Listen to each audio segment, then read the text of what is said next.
Click it on go. Yeah, click on go live, and then just press yes. I believe. I think it yes or no pop up. Okay, we live. You live? Sorry, Okay. you might hear me one more time. Michael? Okay.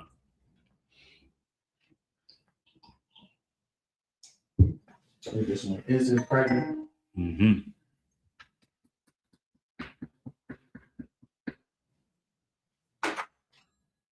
Christ.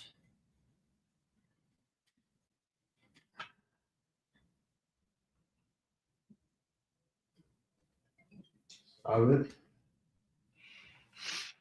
right, Shalom Israel, Yahweh Shem Yahushua Barakatah for all the brothers. Shalom Yahweh Shemar Elathan by Shem Yahushua all the sisters out there in the nation of Israel. This is the ISUPK, starting out of 1 West 125th Street, Harlem, New York. It says 1969. We have been ordained as the representatives of God to educate our people on their true ancestry. That ancestry is that you are the 12 lost tribes of the nation of Israel. That's right. And as such, you have a culture and an identity and laws and virtues that you need to uphold if you want your captivity here in America to ever come to an end.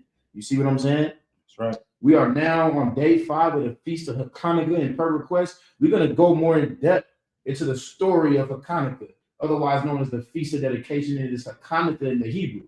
You see what I'm saying? But we're going to go more in depth into this story. We're going to get it from beginning to end. We're going to bounce around a little bit, and we're going to break down why today is so important and why today is so absolutely pivotal. You see what I'm saying? To us escaping and getting out of this wicked kingdom. You see what I'm saying? We're going to start at First Maccabees 1 and 11. I want to ask that everyone takes the time to like and share the live stream. You see what I'm saying? Like and share all of these classes, man. It's extremely important that we do our part in supporting the word of God. You see what I'm saying? Some of your Christian church, the Roman Catholic Church, they're not going to teach you the things that we teach you. They're not going. They don't even believe in the damn part. You see what I'm saying? Shout out to General Hachaanakah because he absolutely showed, according to God and according to the Bible and according to history, that the Apocrypha is very, very true, very, very real. That's right. So we're going to get right into it. Ask any questions that you may have. If I got the answer to your question, I'm going to answer. If I don't, I'm going to say, so like, yeah, I don't know. And then I'll get it by next week for you. See what I'm saying? Oh, God. With that being said, go ahead and start at First Maccabees. You're gonna start at chapter 1 and verse 11. Right? Now the book of Maccabees, piece of dedication. This is a story about how we rescued our temple. This is a story about how our temple, the temple of who? Of King Solomon. All right, this is a temple that was very dear to the Israelites. That was very dear to anybody that knew about their true identity. Right. Mm-hmm. At that time, this temple was glorious. And it was something that we took very serious. And this is a story about how the Romans destroyed our temple. You see what I'm saying? They destroyed our temple while we was under their captivity because we didn't want to unite with them and be one with them. So our temple, go ahead, man. So like when you say temple, Adawan, do you mean like a place that they would go to celebrate each holy day? Or is this a place of worship? Or is a temple just... All of the above. This is where the priests live. You see what I'm saying? It's a temple dedicated to the Most High. Just like right now, we have this place dedicated to the Most High. You see what I'm saying? So back then, it was this times a million. A big ass temple that King Solomon built. He was the richest man in the world at that point. And it was a lot of gold in there and artifacts. So people, it stood tall as a representation of the zeal and pride and honor we have in our own culture and our covenant that we made to God. You see what I'm saying? And them knowing that what this temple meant to us, they destroyed this temple and ransacked this temple. And we don't read about all the terrible things they did and how through sheer faith, when we was up against absolutely insurmountable odds, we fought to get our temple back and we won that fight. Why? Because we had integrity. We had faith in our power and we had zeal and we chose death over dishonoring the memory of our forefathers. You see what I'm saying? So go ahead and read First Maccabees 1 and 11 when you got it. Let's get to the beginning and see what happened. This is the book of First Maccabees, chapter 1 and verse 11. In those days went there out of Israel wicked men Look, if you ever wonder how all your problems start throughout all of our history, it starts right. It always starts with terrible leadership. You see what I'm saying? Terrible leadership is the core of all of our problems. If you didn't know, it all starts because we had terrible leaders who what? Go ahead. Wicked men who persuaded many. Who did what? Who persuaded many. It was a bunch of Martin Luther King ass niggas back then. You see what I'm saying? Who persuaded many. Go ahead. Saying, let us go and make a covenant with the heathen. Let us go and make a deal, make a promise, make an oath to our enemies. Why? Because when they escaped their captivity and they was in the wilderness, they were so, you know, you see what I'm saying? I don't know if people understand. Like we live in the city. Now, imagine you were suddenly in the wilderness without anything. You see what I'm saying? I would just cry. You see, it's like imagine you got to start a fire from scratch. You know what I'm saying? And you don't do this, nigga. I'm a salesman for a living. I get up and go talk to people and make sales. But now you're required to live and build tents and start fires from scratch. Nigga, you would just cry. You see what I'm saying? This is what they did. They cried. They did not have a strong enough faith in the Lord. The Lord freed them, and then they said, you know what? This ain't good enough. This freedom shit, we had it better going on back then. This ain't that the same thing they tried to do in the wilderness? So they had Moses there. That was the difference. So they were not able to go back to the Egyptians. But when you once being coddled and you're once being given everything in your life is being handed to you, and you need to rely on your enemies for everything. I don't think people understand how keeping the people in oppression. You see what I'm saying? They make sure that you need to go to them to eat, to drink water, to do all of those things. But so when they're killing you and they're doing all manner of wickedness to you, and they're funding multi-billion-dollar hate groups like ICE in order to take you and deport you from your cities, it angers you. You see what I'm saying? And you say the right man's the devil, the Bible speaks. That's right. And you sit up so angry and so upset, but you can only hate them so far. Why? Because then someone will say, well, if you hate them that bad, then why don't you just leave? If you hate America and you hate white people so much, then why don't you go build your own country? Why don't you go do this and do that? You can't. Why? Because even though you're oppressed, even though you're enslaved, you rely on them for water. You rely on them for food. You rely on them for hair and nails. You see what I'm saying? Keep reading. So they said we should make a covenant with them and we should go back. Because this doing it on your own thing is difficult. Keep reading. Let us go and make a covenant with the heathen that are round about us. That's around us. Go ahead. For since we departed from them, we have had much sorrow. So that's exactly what I just broke down. They're like, man, we had it going on. We was staying with them. We had resources for water. We knew where to go get our food from. We knew where to go get this from. And now we're starting from scratch. And weak men don't have the integrity to build something from scratch. They'd rather join someone else's foundation. That's right. They'd rather jump on someone else's bandwagon, join someone else's foundation, and try to, get the crumbs that they drop from their table. That is not what it was. That's not what we do here. We've been doing this since 1969. We've been building a foundation. That's right. 1969. We've been building the future for our children, man, for each other. You see what I'm saying? And the future is going to be our enemies under our damn feet. That's going to be our future. I hope everybody understands. Keep reading. Verse 12. So this device pleased them well. So they listening to it. They're like, man, that sounds good to me. You telling me let's go back and go work and get a check so that we don't got to be, so so destroyed. And this is the thing. It always amazes me how people seem to think that once they come into the truth, all of their problems are going to go away. You see what I'm saying? People think that because they came and because they dedicated their life to God and they realized it was the Israelites, they stopped celebrating Thanksgiving and Christmas and all of that, that suddenly things will get better. That is not the truth. You see what I'm saying? That's right. Christ told you to prepare for suffering, prepare for hardship. You see what I'm saying? You go to the book of 2 Timothy, it says, man, when you follow Christ, be ready to endure some suffering, right? That's right. But weak men don't want to endure suffering. They'd rather everything come easy. They'd rather everything come simple. They'd rather not have to build from scratch. You see what I'm saying? But the myth of you coming and serving God and all your problems going away, that is a damn myth, man. You see what I'm saying? The Lord wants to see if you can endure for him. How the hell are you going to endure for him if you don't have anything to go through? That's right. You see what I'm saying? Your faith has never been put to the damn test. Right? Go ahead.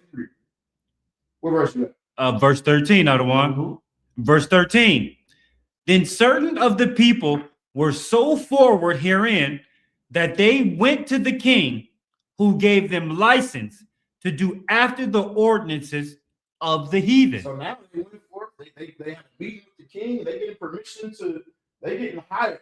You see what I'm saying? Go ahead. Verse 14.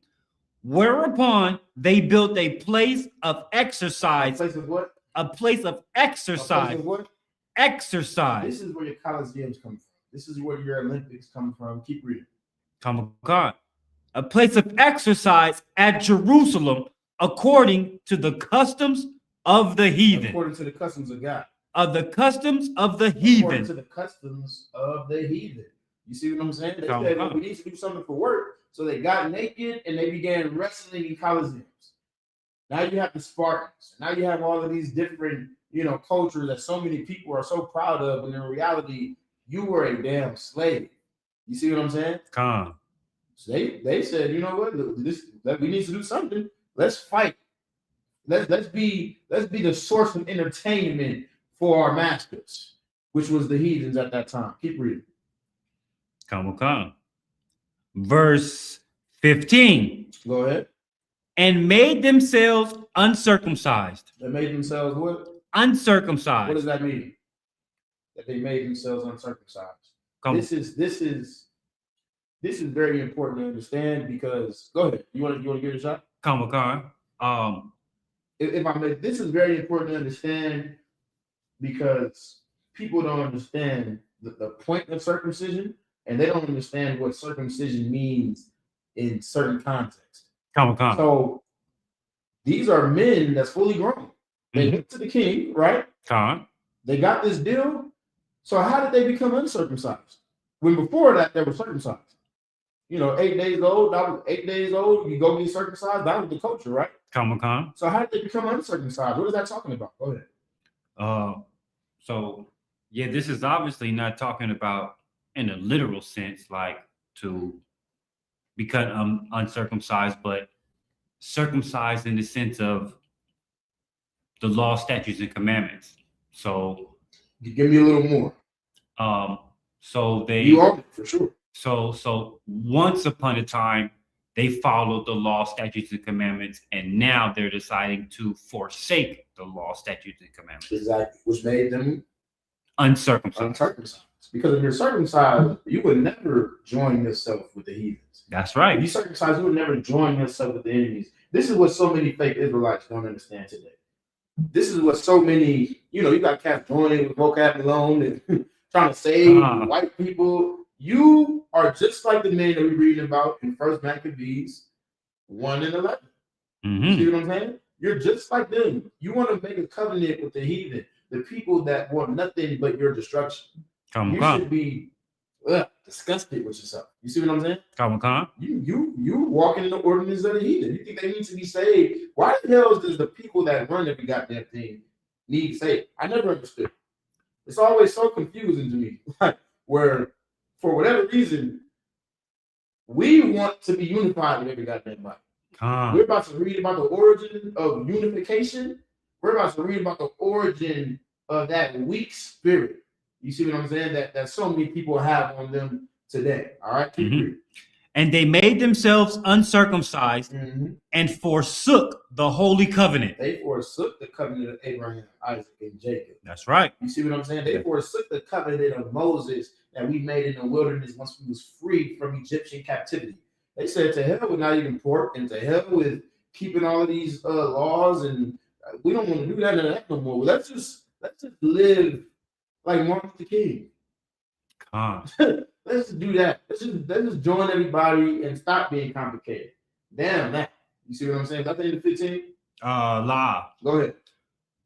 And joined themselves to the heathen Mm-hmm. and were sold to do mischief. And was the what? And were sold to Spell do that word. mischief. SOLD. We were sold to do mischief, to do wicked things. After that, we chose slavery because of terrible leadership, because of people like T.D. Jakes, because of people like Steve Harvey, because of people like Martin Luther King. Give me some other cats, a little more. Joel Osteen. Joel Osteen. Go ahead. Trump. The Israelites. Oh, God. Who was it? These wicked bastards. But whoever the hell they are, you get the point. T.D. Jakes T.D. and Jakes, Creflo Dollar. Creflo Dollar, you see what I'm saying? Yeah, P. Diddy. Come. They made covenants with the heathen now. You see what I'm saying? Mm-hmm. To do mischief, to do all manner of wickedness, and it affected us terribly.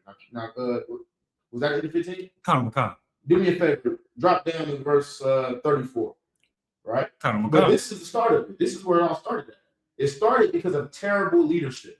It started because people don't want to fight to build something for their own people. We rather lean on our enemies. We get a taste. We act like we want freedom. We get a taste of freedom, but freedom comes with hard work. Oh, absolutely. And weak men don't want to do hard work. Mm-hmm. Weak men can't do push-ups. Right? You see what I'm saying? Why? Because it hurts. Because doing push-ups hurt. You see what I'm saying? And if you have to be in pain in order to get the things you want, if you have to be in pain in order to be free, people would rather be a slave. That's, you see what I'm saying? Why do you think it is that people get high? They know it's wrong. They know they shouldn't be doing it. Why do you think it is that people celebrate Thanksgiving? You see what I'm saying? They know it's wrong. They know it's the celebration of the slaughter of 77 million Native Americans. Mm-hmm. But what would they tell you when you tell them, man, you celebrating genocide? Mm-hmm. Oh man, we don't think about it like that. We just do it because our great grandmother taught us this. This is the only time we could be together. They make an excuse according to their will, just like the book of Ecclesiastes says a sinner will do. Why? Because they're depressed. I see you too. But because they're depressed, and it's easier to get high and break the law. You see what I'm saying? And forget your customs and forget the morals that God told you to have, rather than have integrity and stand on business. Why? Because it hurts too much to stop. It hurts to stop getting high. It's not easy. It hurts to tell your grandmother that you will not be coming to Thanksgiving dinner. That's right. So because it hurts, people continue to do it because it hurts too much to have integrity. Integrity costs pain. Integrity hurts. That's why you keep going back to the same woman that keeps on cheating on you because it hurts to be without it. So instead of having morals and being a man, you would rather leave. You would rather leave your integrity. You see what I'm saying? Put your integrity to the side. You see what was he gonna say? Go ahead. I was gonna say, I don't want, man. What you bringing out is so heavy because it's like, right?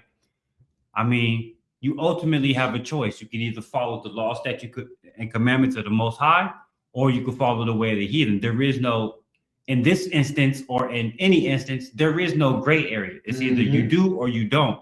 Right. And what's heavy about what you're saying is because most of Jake will get up and go to their slavery and don't want to be there, but will abide by the rules and the regulations of that job, even though they don't like it. Why?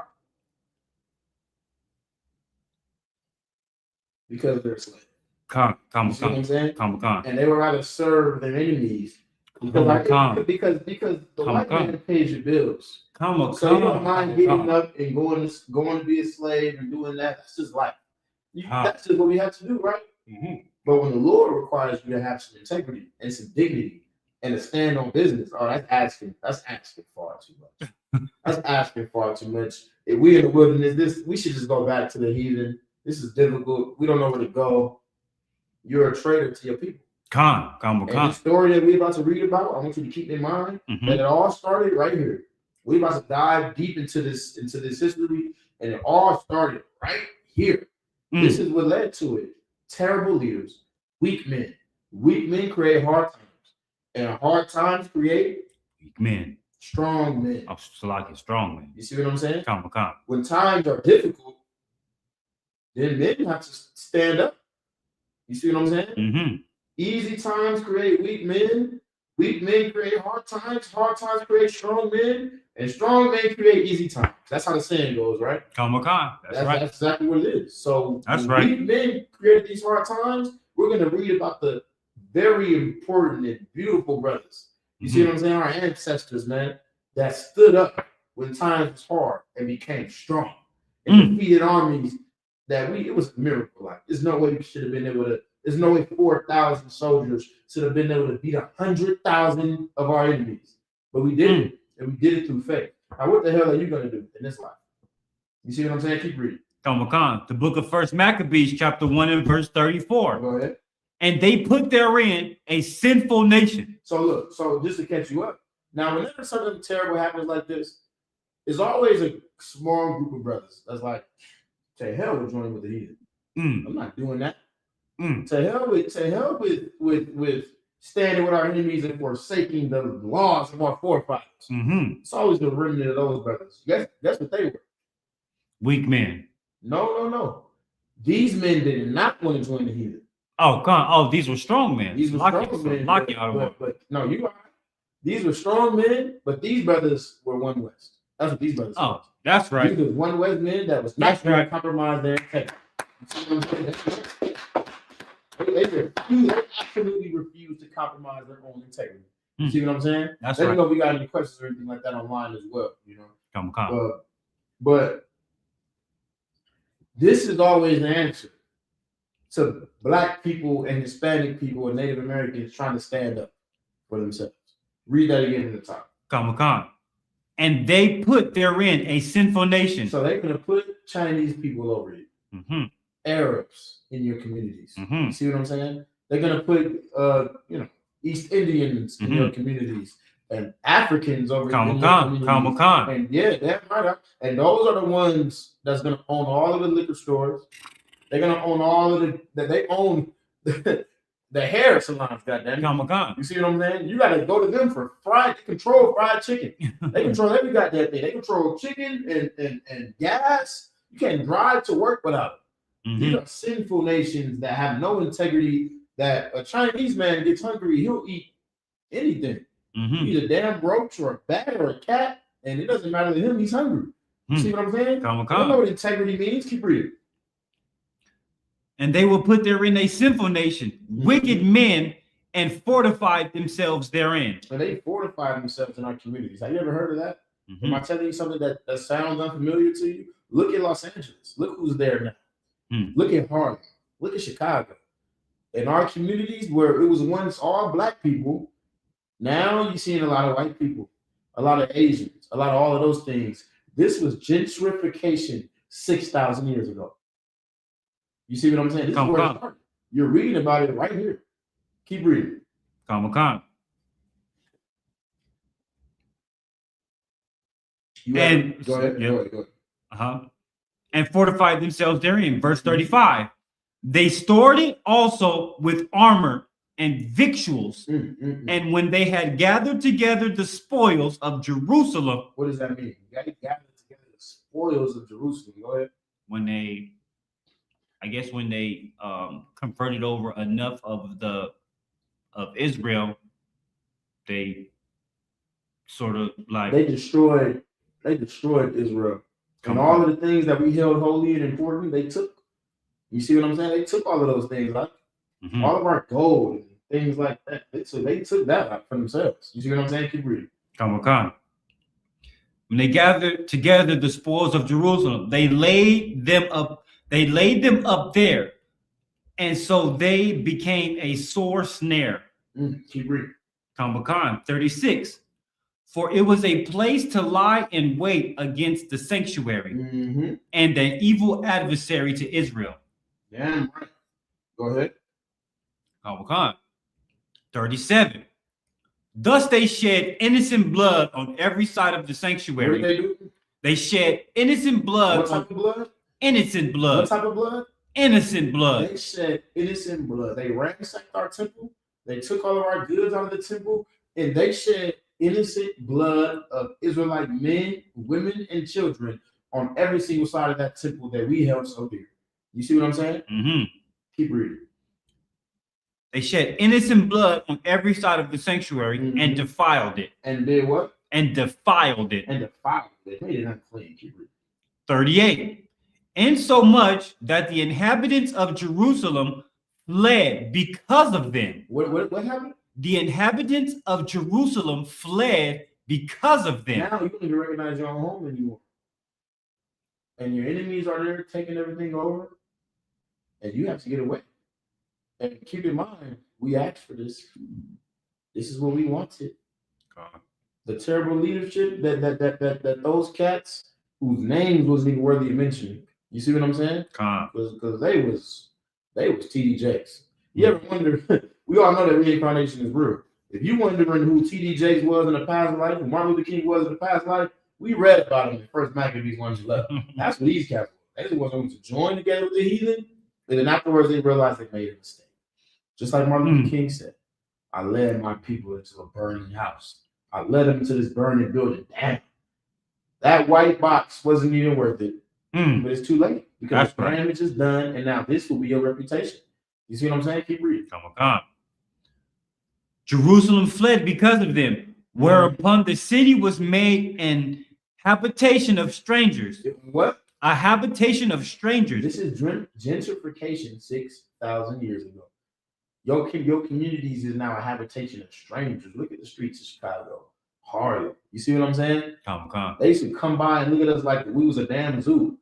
They used to come by back in the day and drive. I'm gonna drum behind me bringing out how back in Harlem, white people they would on those tour buses and drive through the hood, drive through the cities, and this white people looking and taking pictures of everybody like we're animals or something. And now they live there. Why? Gentrification. They live there so that you can't thrive. They live there to flood you out of your communities. You see what I'm saying? Is that in 38? Keep reading. And the city was made a habitation of strangers and became strange to those that were born in her. That were what? That were born in her. I don't know what the hell you want. Drop down to verse 40. Come. It became a city of strangers to people that grew up there. You see what I'm saying? It became something terrible to the people that it became a desolate land. You see what I'm saying? A terrible place, a repugnant land, a repugnant place for the people that once lived there and glorified there. Man. You see what I'm saying? Keep reading. This is the book of First Maccabees, chapter 1 and verse 40. As had been her glory, so was her dishonor. As had been her glory, so was her dishonor. Keep reading. Increased, and her excellency was turned into mourning. Oh my goodness. But I can cry just reading these stories. I don't think people understand how much it hurts. When you understand exactly what's going on in this scripture, read about the Maccabees, it hurts. Because it's so familiar, it is also so unfamiliar. You see what I'm saying? Did we read about the children of Israel? We read about the daughters of Sarah, who the faith, you see what I'm saying? That Sarah had in the Lord. And she asked him to bring forth a son at 90 years old. And at the end of the day, she made sure that at her old age, she still believed in the Lord enough to bring forth a child. And it happened. This is the same people that did all of the amazing things like what Samson did, and you know what I'm saying, Moses, and all of those beautiful things. But now this is their reality. I keep reading. Come. 41. Oh, Salaki. The end of 40. Go ahead. And her excellency was turned into mourning. And her excellency was turned into mourning. Now it's just every day is sad and terrible. You see what I'm saying? Keep reading. 41. Moreover, King Antiochus. Who? King Antiochus. King Antiochus. King Salakia. Moreover, King Antiochus. Yeah, that's how his name is pronounced. Go ahead. Wrote to his whole kingdom. Now this is a wicked bastard. King Antiochus was a disgusting, wicked bastard in history. You see what I'm saying? You can look him up right now. People want to act like the Bible. This is the reason that the Apocrypha was taken out of the Bible. You see what I'm saying? Mm-hmm. Because if you can read about King Antiochus in the Bible, and you can read about King Antiochus in regular American history books, well, now you know this Bible is real. You see what I'm saying? Now you know that these are not just stories. This is actual biblical history. This is actual things that occurred in the earth. You see what I'm saying? That's the reason that the Apocrypha, that's the reason this book was removed. You see what I'm saying? Mm-hmm. But King Antiochus was a terrible, wicked bastard and an enemy to our ancestors. That's right. Enemy, man. Keep reading. Verse 42. And everyone should leave his laws. Back to 41. I wasn't into that. Salakia. Moreover, King Antiochus wrote to his whole kingdom. Wrote to his whole kingdom. Go ahead. That all should be one people. Should be what? That all should be one should people. Be what? Should be one people. Should be what? Should be one people. We all should be one people under God, indivisible, with liberty and justice for all. Damn. The Pledge of Allegiance. This is where it starts, huh? This is the spirit of America.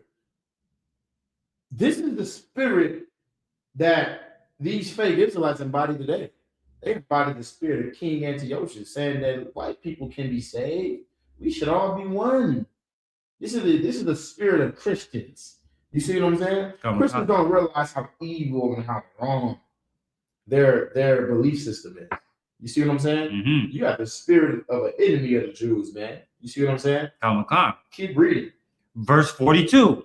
And everyone shall leave his laws, so all the heathen agree. Everyone should do what? Shall leave his laws. Everyone should do what? Leave his laws. Stop believing that you shouldn't eat pork. Put that to the side. You see what I'm saying? Stop believing that you shouldn't celebrate different feast days. Shall leave his laws. You see what I'm saying? Everyone should leave their laws. And we should all be under a new law, a new tradition, a new covenant. Go ahead. So all the heathen agreed according to the So all the heathen agreed according to the commandment of the king. Chinese people, Arabs, no problem. Just give me 7-Eleven so I can support my family, and I'll celebrate whatever you want me to celebrate. Just give me a nail salon. You gotta go to Chinese people for hair. Do you know that? You know that you need to go to Asians and to East Indians for hair. They control hair. That's insane. They control fried chicken stands. Like where you get your chicken from. They control nails. You see what I'm saying? What's next? Watermelon is next. They control everything that black people hold dear. They're in charge of it. It's absolutely ridiculous. You see what I'm saying? They had no problem, and they all bowed their knee to the king. Keep reading. Verse 43. Yea, many also of the Israelites consented. And there was a lot of Israelites that said, you know what? I don't see the problem with that. They consented. Go ahead. To his religion. They consented to this what? To his religion. To his what? To his religion. Oh my goodness. Was that not the Pledge of Allegiance that we read earlier? Verses above, he said all should be one people. What did the Bible call it? Religion. He called that a religion. The idea that everyone should be unified and be one people is a belief system. It's a religion. It's not a religion of God. You see what I'm saying? It's wicked and it's evil. And people say they don't believe in anything. I'm an atheist, but an atheist will tell you that he believes that all people are made equal, right? That's a religion, according to the Bible. You follow a God. You just don't follow the God. You see what I'm saying? That's right. You know, God means power. That's right. You follow the power and the authority of white people. That's your God. That's your dad. You see what I'm saying? You don't follow the Most High God. Keep reading. Consented to his religion and sacrificed unto idols and profaned the Sabbath. And did what? And profaned the Sabbath. They sacrificed unto idols and they profaned the Sabbath. They forgot about the Sabbath. They didn't keep the Sabbath or anything like that. Give me a favor, drop to 46. The book of 1 Maccabees, chapter 1 and verse 46. Go ahead. And pollute the sanctuary and holy people. They polluted the sanctuary and the holy people. They polluted our temple that meant so much to us. That was a symbol of hope and a symbol of peace and a symbol of pride. They polluted it, man. And they polluted the holy people of God too. They killed them and made them do terrible things that we're going to read about as we go on. Keep reading. 47. Set up altars and groves and What did they do? set up altars and Go groves ahead. and chapels of idols. And what? And chapels of What idols. does that sound like? Ooh-wee. Anybody online? What's an example of a chapel of an idol? We still see chapels of idols today, believe it or not. We still see them today. Hit me one more time, Michael, if you could. Come on. We still see these same chapels of idols. That's the Roman Catholic Church, right? That's Christianity. You can go to this. They literally call it a chapel in the church. Come And on. you're looking at the idol Saint Mark and Saint Francis and Saint, you know what I'm saying, whoever the hell. You see what I'm saying? Come But on. it's literally an idol in the chapel, so you can go worship him and kiss his feet and did all of these things. This is the modern day Christian church, the modern day Roman Catholic Church, 6,000 years ago. And who was running it? Who was in charge of it? Our enemies. Now your auntie's doing it. Come Now on. your cousin is going and kissing the feet and praying to a damn statue in the chapel. You see what I'm saying? Come on. White man's the devil at the Bible speaks of. So like, That's right. go ahead, keep reading. Is that the end of that? La'ah. Set up altars and groves and chapels of idols and sacrifice swine's flesh. And what did they do? And sacrifice swine's They flesh. sacrificed what? Swine's flesh. Swine's flesh. Let me tell you something. Eating pork has always been pivotal. Like, it's always been like so necessary to get you to sin against your God. You see what I'm saying? Why? In all of our history, in all of our captivity, pork is so important. Christmas ham.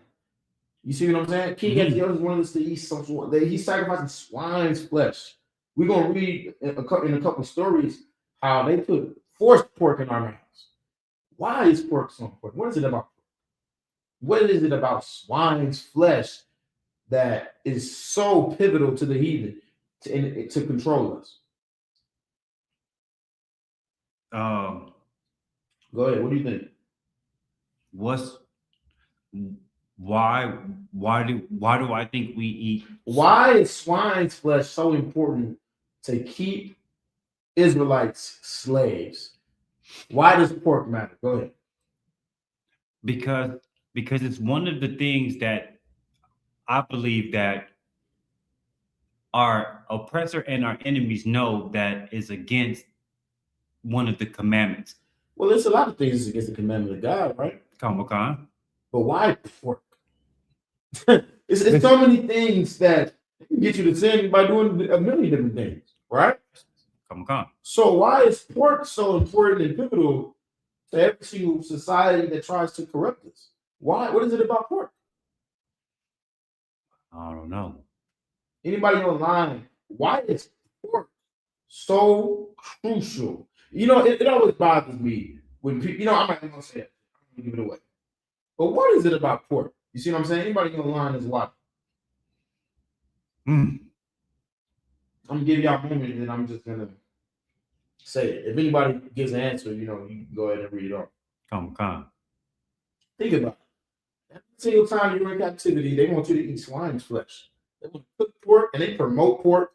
They promote bacon, eggs and bacon. Come You see what I'm saying? Come They want you to eat that. It's the American way, right? on. What the hell is it about this pork that's so vital to me sinning against God? That's so vital to me being one with America, one with King Antiochus Epiphanes, one with all of these wicked bastards throughout our history that wanted nothing but to control and oppress us. Why pork? Who can tell me why pork? You see what I'm saying? Who knows? We're going to give it another shot. Go ahead. So isn't Doesn't this fall under why pork? Because that woman and her 7 sons, they wanted them to eat pork as well. Exactly. That's the story. I'm not gonna bring that story up because you know how Leon broke that story down. But I'm gonna bring up another story about the pork. Okay. But why was they willing to kill those 7 sons? You see what I'm saying? And I believe that's the second Maccabees. I could be mistaken. I believe that's the second Maccabees. In front of his mother. They killed 7 sons in front of their mother because they would not eat pork. Why is that saying pork? Think about it. Why? Because they can make you celebrate Christmas and you're sinning too. Right? They can make you do all types of things and you're sinning. Go ahead. Does it have something to do with the health? No, it's not that. They can strip your health by slitting your throat. This is it. Because eating the pork gets you hooked. That's what it is. Because that goes to your senses. Like you consume that pork, you consume the swine's flesh, and you know it's wrong. You know you shouldn't be doing it. You know it's against the law of God. But once you taste that flavor, now you crave it. Now you want it. Now you want to eat the pork. You see what I'm saying? It's like a pimp that gets a prostitute high at a young age. Smoke this. I don't want to. Bitch, smoke this. And she don't want to get beaten, right? So she's gonna smoke it. She's gonna get high. And then eventually, now it's part of her lifestyle. Now she wants to. Now she wants to do it. Because now when you eat the pork, you've tasted it, and then when someone comes to tell you, man, the Bible speaks against eating pork. The Bible speaks against getting high. But I know what getting high feels like. I know what eating pork, I know what that tastes like. You see what I'm saying? So now you're hooked on it. It is difficult to give up. So even though you know you should be serving God and you should be putting away those things, you can't. And our enemies, they believed, you know what? I can get them to eat pork and just taste it. Eventually, they'll do it themselves. They'll sin against God themselves. And once they throw away their morals and they throw away their culture, I have no choice to follow my culture. They believe that we would do that. They were right. They were absolutely correct. How do I know? Because everyone on the planet agrees that eating pork is against the law of God. But guess what they do? They make an excuse according to their will, just like Ecclesiasticus says. Give me that in the Bible. Give me Ecclesiasticus. I forget exactly where it says the sinner will not be reproved, making an excuse according to his will. Pull that for me, Bobby Shah. I know you know where it is. Go ahead and pull that real quick if you could. Because we have to understand that our customs and our way of life, our way of living is so important. It's so vital. You see what I'm saying? It's not just about not eating the pork. It's about being different. It's about standing out. And we wonder why all of our enemies want to kill us and slaughter us. Do you want to know why white people want to kill you every day? Do you want to know why white people want to deport you from this land, my Hispanic brothers? Do you want to know why white people want you forced on those reservations, my indigenous brothers? You want to know why? It's because you're different. It's because you are ruining. If Israelites didn't exist, if blacks and Hispanics and Native Americans didn't exist, everyone would be one nation under God, indivisible, with justice for all. We just read about it. He didn't say no problem. But it's this one people that want to be different. This is one people that's swearing that they can't do that according to some custom. I don't know what the hell they're talking about. And it angers them to their core. They want to kill you. That's right. You see Colin Kaepernick take a knee, they don't understand. Nigga, you're rich. When they hear Kanye West speak out against the hypocrisy and the wickedness in the American society, they don't understand what his problem is and they hate him. Nigga, you're rich. You're a billionaire. Why are you opening your mouth to complain? Heathens and white people can't fathom that thing. Israelites have, that black people have, that makes them stand against society, that makes them stand against anything that does not align with the law of God. They don't get it. Nigga, you're rich. You play football for a living. You make millions, hundreds of millions of dollars a year, and you're complaining about what? Us taking lives of people in the hood? You're taking a knee? They can't fathom that. You're an idiot in their eyes. They don't get it.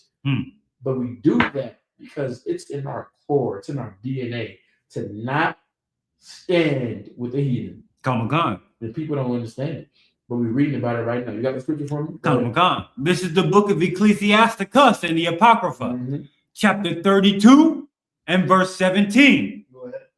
A sinful man will not be reproved. Read that over. A sinful man There you go. will not be What reproved. type of man? A sinful man. What type of man? A sinful man will not be What reproved. does reprove mean? Corrected, adjusted, Mhm. criticized.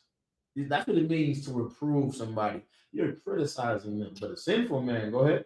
A sinful man will not be reproved. A sinful man will not hear criticism. This goes for sisters and women as well. That's You right. can't tell them nothing. Don't tell. I've been eating pork my whole life. I don't have. You saying that heart diseases and high blood pressure come from eating swine? My grandmother was eating swine until she was 95, and she never had high blood pressure. Damn. My grandfather was smoking weed since she was 16 years old and lived to be 87. You can't tell me smoking weed is wrong. A sinful man not gonna be. He's not gonna hear you. He's not gonna hear. You see what I'm saying? Come on. That he's standing against the law of God. Go ahead. But findeth an excuse. Find it what? But findeth an excuse. Find it what? An Go excuse ahead. according to his will. Everybody gets the point. Go ahead. Go back to Maccabees. Come on. I believe you was at verse 47. Is that right? Come on. First Maccabees, chapter 1 and verse 46, I believe. Go ahead. Go ahead. Come on. This is the book. Hold on. Go ahead. Do you think? Come on. Remember. First Maccabees 1 and 46, if you could. Makan or 43. No. 46? Drop down to 46. Yeah, we read Come. 43. This is the book of First Maccabees, chapter 1 and verse 46. Uh-huh. And pollute the sanctuary and holy people. Pollute the sanctuary and the holy people. Go ahead. 47. Set up altars and groves and chapels of idols Uh-huh. and sacrifice swine flesh and unclean beasts. Yeah, that's where we left off. We left off right there. You see what I'm saying? They Oh, went in God. our temple and they cooked pork on the holy stones of God. The Mhm. stones that we use as big as this damn table. And we would heat up these stones and we would cook steaks and venison and bison and all the other lawful meats. Where they went in there and they heated up those stones and cooked swine flesh and crab and shrimp and all of those things. You see what I'm saying? Do me a favor. It's so many brothers in the story of the Maccabees that suffer so many things. You bring one up reading about the sister with her 7 sons. That's And right. they were all tortured to death because they were not eating pork. You Mm. see what I'm saying? We can read about another brother. Give me second Maccabees. Start at chapter 6 and verse 4, if you could. Let's start there. Come on. Second Maccabees, chapter 6. Come on. I want you to go to verse 4. Let's find out exactly Come. what they was doing in our temple. We're gonna read about all the different things that they was doing in our temple. You see what I'm saying? Go ahead. This is the book of Second Maccabees, chapter 6 and verse 4. Go ahead. For the temple was filled with riot and what? was filled with riot Go ahead. and reveling What is reveling? They ransacked our temple, destroyed our temple, and then it was filled with riot and reveling. What is reveling? Party. Oh, so like, what was you gonna say? I was gonna say confusion. No, party. That's reveling. They in our temple reveling and turning up. You see what I'm saying? Dang. And partying and having such a good time inside our temple. What does that sound like? That's the Christian church today. They go in there and sing their gospel music and turn up and they are rioting and reveling. The exact definition of reveling is to it's something along the lines of a pleasurable time, very loud, something like that. You can look up the definition of reveling on your own time, but that's what they were doing in our temple. They were partying and reveling and rioting and screaming and partying and doing all manner of wickedness. And now your mother does it today when she goes to church. Now your grandmother does the state when she goes to church. How disgusting is that? And they think they're serving God when really they're serving the customs and the religion of King Antiochus. That's what they're doing. You see what I'm saying? Come. Right here in the book of Maccabees. Keep reading. They were filled with riot and reveling by the Gentiles who dallied. Who dallied? There you go. Who did what? Who dallied? Who did what? Who dallied? Dallying is you know what dallying is? Go ahead. What's dallying? Dealt with or was involved? No. Okay. Dallying is a nasty word. Dallying is like this. Read the rest. Go ahead. Who dallied with harlots. With what? With harlots. What does it mean to dally with a harlot? They did disgusting things. All right. They did disgust. Give me the definition. Come on. Pull up the definition of dallying. Dallying is like a sick, sneaky, terrible word. And they were dallying with harlots in the temple of Solomon.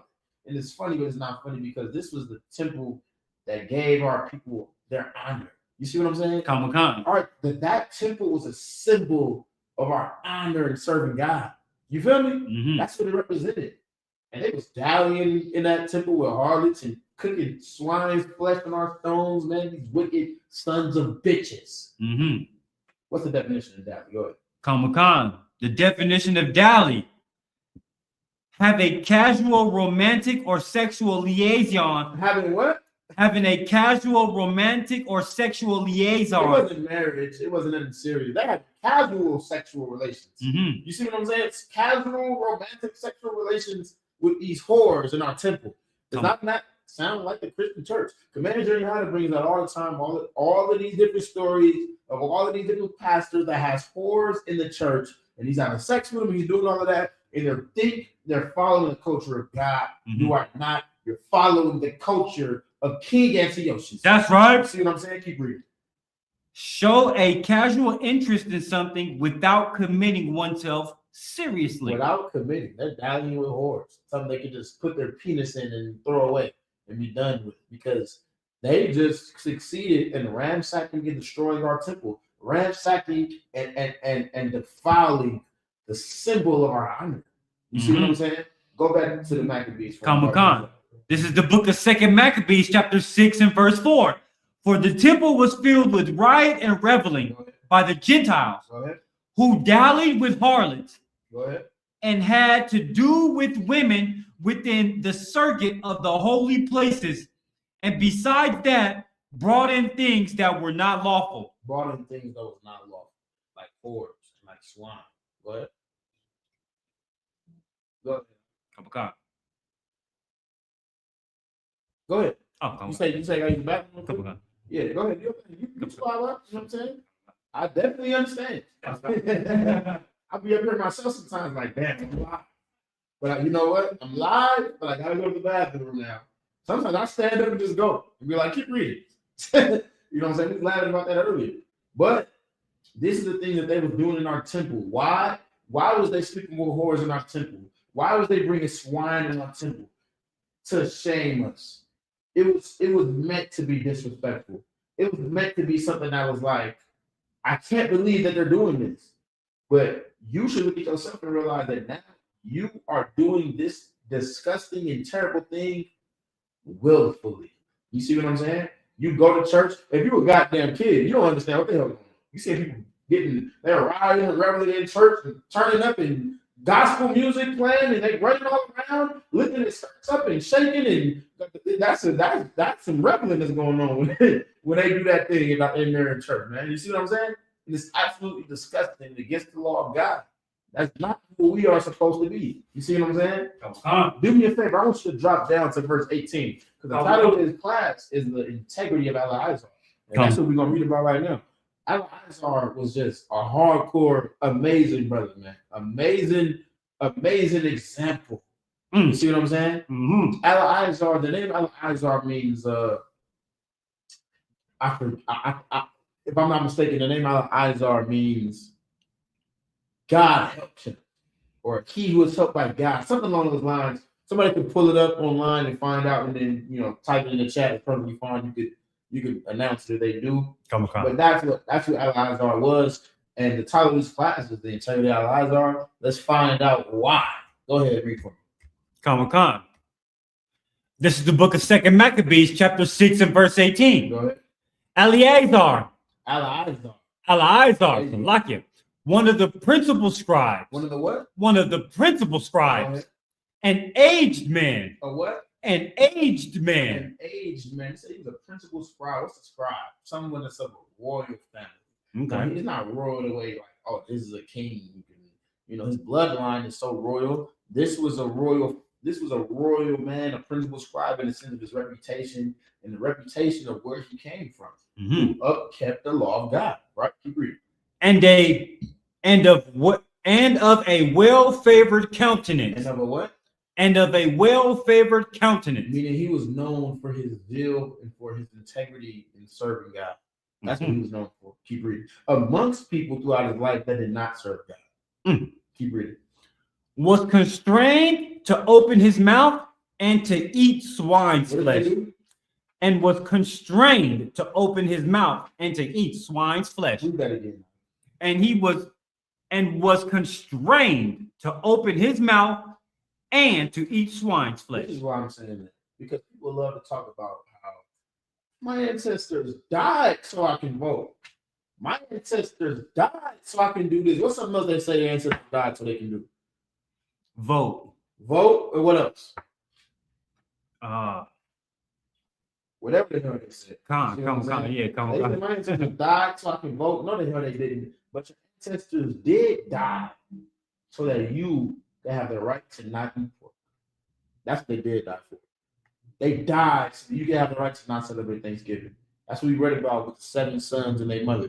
They all died to make an example of not eating pork. We're going to read about an amazing brother, amazing warrior named Alaizar, who lost his life.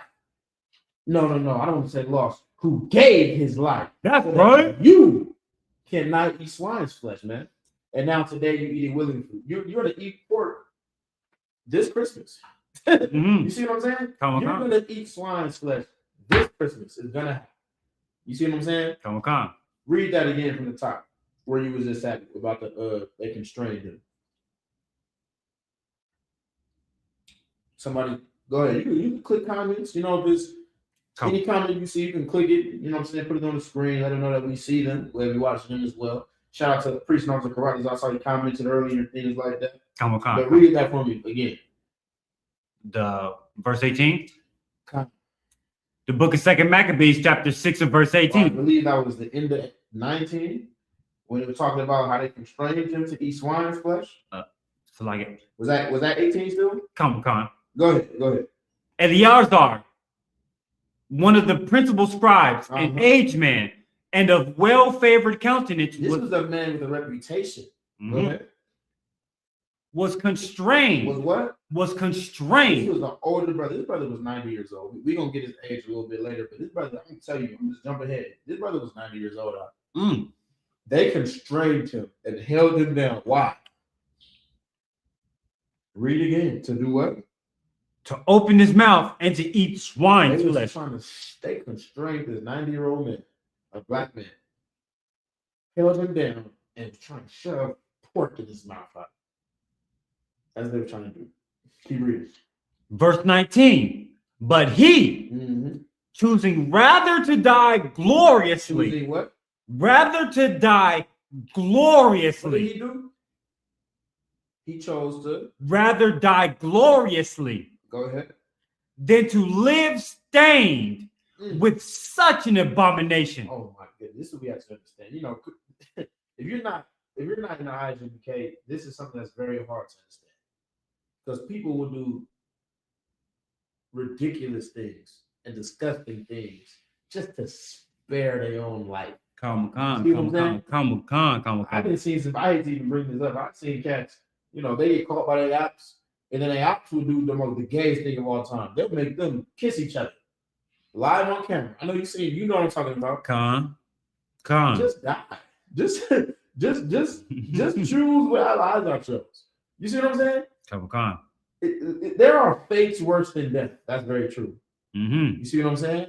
But there is glories and honors greater than life. Hachaanakah.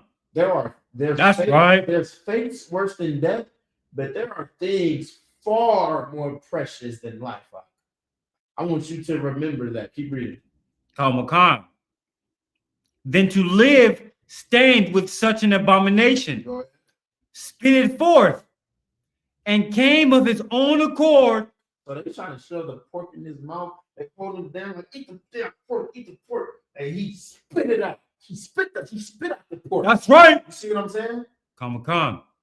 Why? Because he would rather die gloriously than to live with such an abomination. Being stained with such an abomination. Mm-hmm. You see what I'm saying? Let that answer the old ridiculous question that Christian likes to ask. So you was on a stranded island, and you were stranded, and it was nothing there but pigs to eat.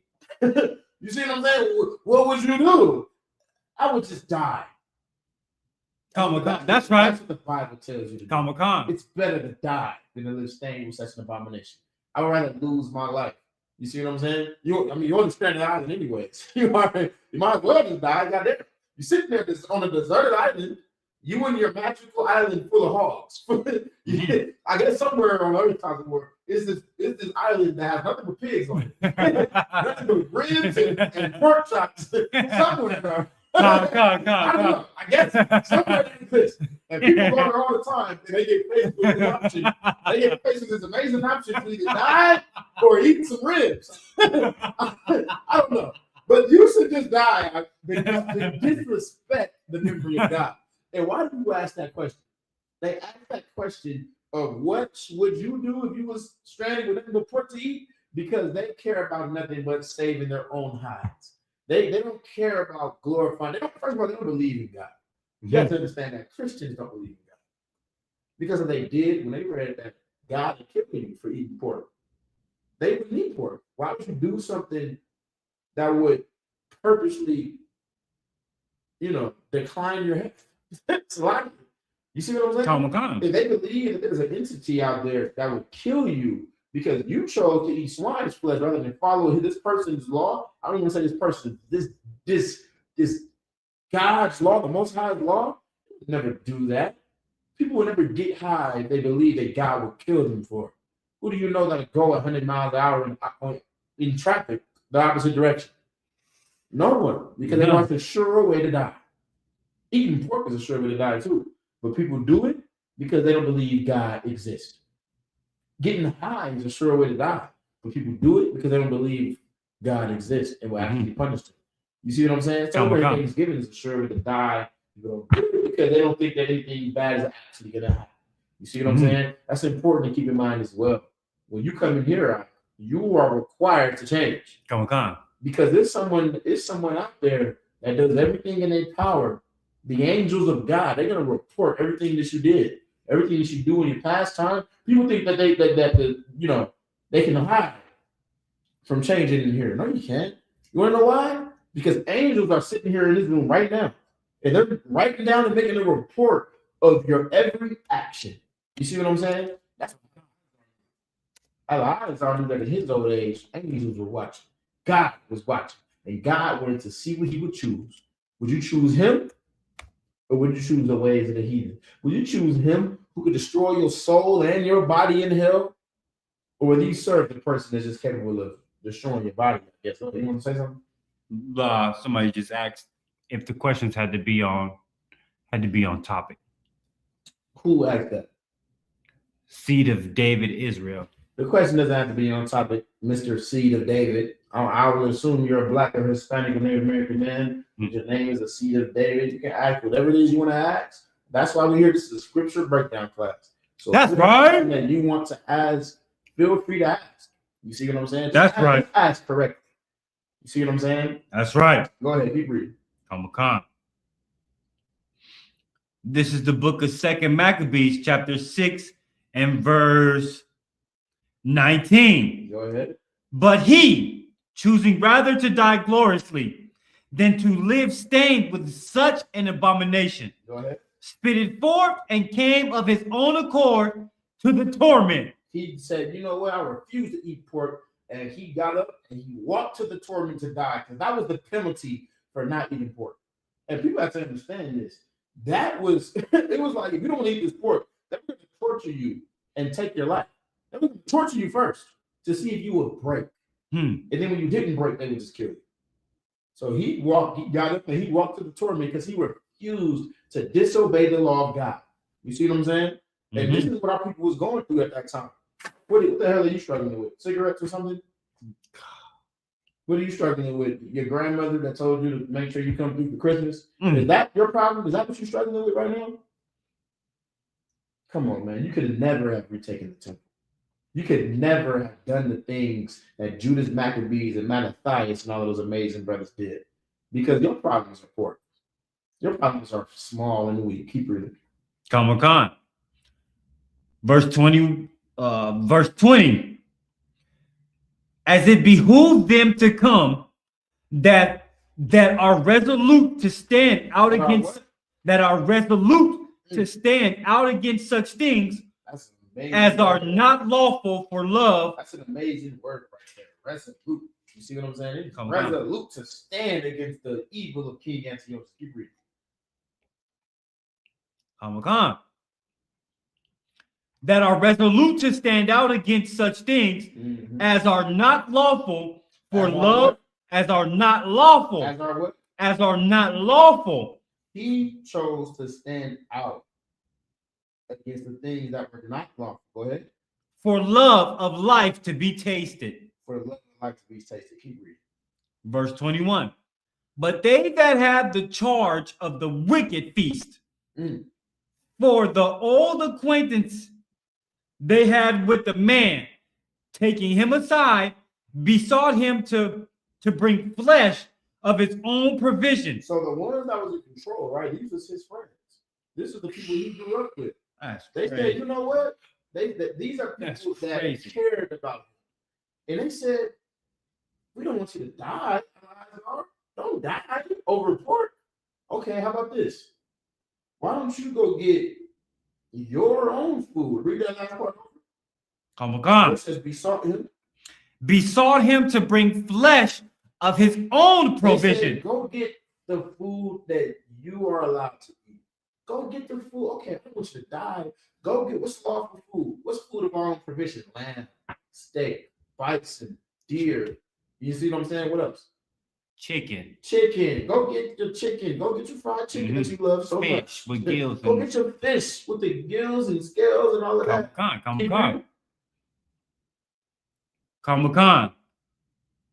Besought him to bring the flesh of his own provision, such as was lawful. That was lawful for him to use. They said, you know what?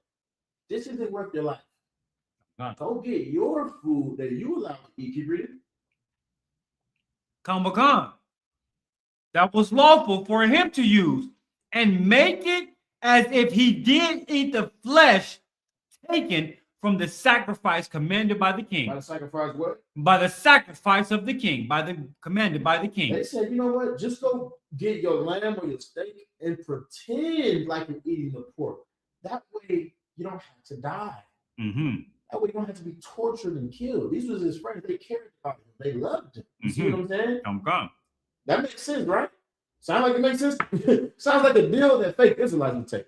Just pretend that you ate their flesh. Just pretend that you're eating pork. To hell with whatever the other people think, right? That's such a Christian term. Why do you care about what other people think? Who gives a damn?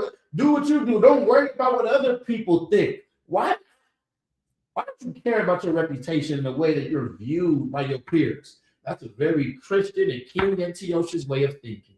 You see what I'm saying? Just pretend you ate the pork. Don't want to save his life. Did the brother ask this question or no? Hachaanakah. I am so-called Black American. My question is, what is y'all brother's view on Acor, Acor, and the book of Judith being Tobite's nephew? Read it again. My question is, what is y'all brother's view on Acor, in the book of Judith, being Tobit's nephew. Tell that brother he has to type a scripture in and tell me exactly where. You see what I'm saying? Hachaanakah. And things like that. Tell me. He has to. No, you don't gotta type it in. Oh, He hears me talking. He's gonna have to tell me what he wants to know. Tell me what scripture so we can break it down and things like that. Hachaanakah. Keep reading. Hachaanakah. This is the book of 2nd Maccabees. Salakia, I lost my place. You was at 2nd Maccabees 6 and I believe 20 or 21. You was at Hachaanakah, verse 21. there you go. Besought him to bring flesh of his own provision, such as was lawful for him to use, Go ahead. and make as if he did eat the flesh taken from the sacrifice commanded by the king. Go ahead. 22. That in so doing, Go ahead. that he might be delivered from death. That in so doing, that way you don't have to die. Because everyone will think that you ate the pork, and now everything will be all right. You see what I'm saying? Keep reading. And for the old friendship with them, find favor. And with an old friendship with them, you'll find some favor. That way, people will just think that it's all good. You didn't sin against your God. You didn't commit sin, right? You just act like you ate the pork and really you ate lamb. What's the problem with that? That way, you don't have to die, Alaizar. What do you need to die for? Just pretend you ate it. Don't sin. Eat some steak. Eat some chicken, whatever it is you want to eat. Yeah, no. Go ahead. It sounds like a good deal, doesn't it? Go ahead. Hachaanakah. Boom. Verse 22. That in so doing, he might be delivered from death, and for the old friendship with them find favor. 23. But he began to consider discreetly. What did he do? He's sitting there. He's like, damn, you know what? That makes sense. It sounds like a good deal. You see what I'm saying? Hachaanakah. He said, man, you know what? That makes sense. Go ahead. That he began to consider discreetly, and as became his age and the excellency of his ancient years. And then he thought about what? His excellency of his ancient He years. thought about his age, and he thought the excellency of his ancient years. He said, man, I'll build up a reputation. I'm a 90-year-old man. Keep reading.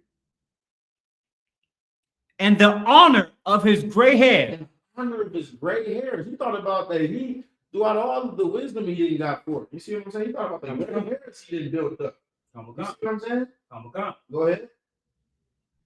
And so like it's 2 seconds. You can put another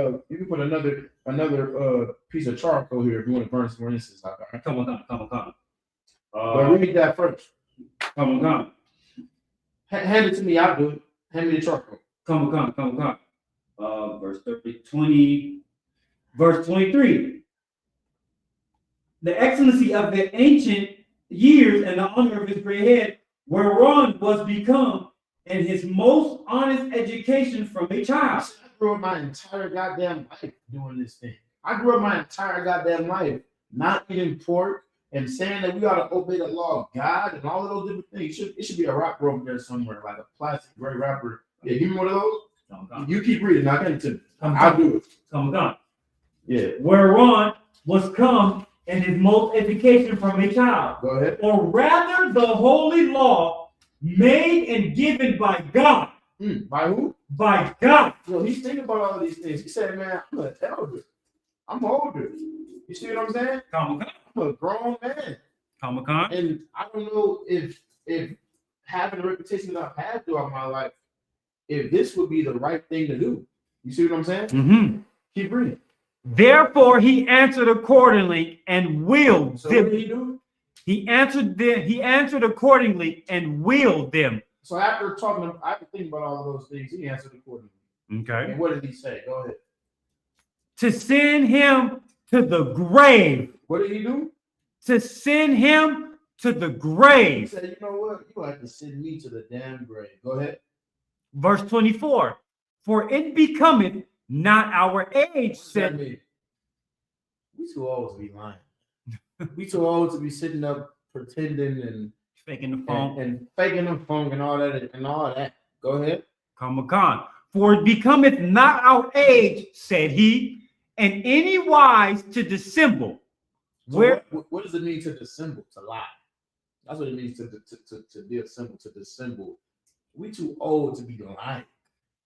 Hachaanakah. I'm a grown ass man. I'm not gonna sit here and have to fake like I ate some damn pork. I'm a grown man. Can you read it?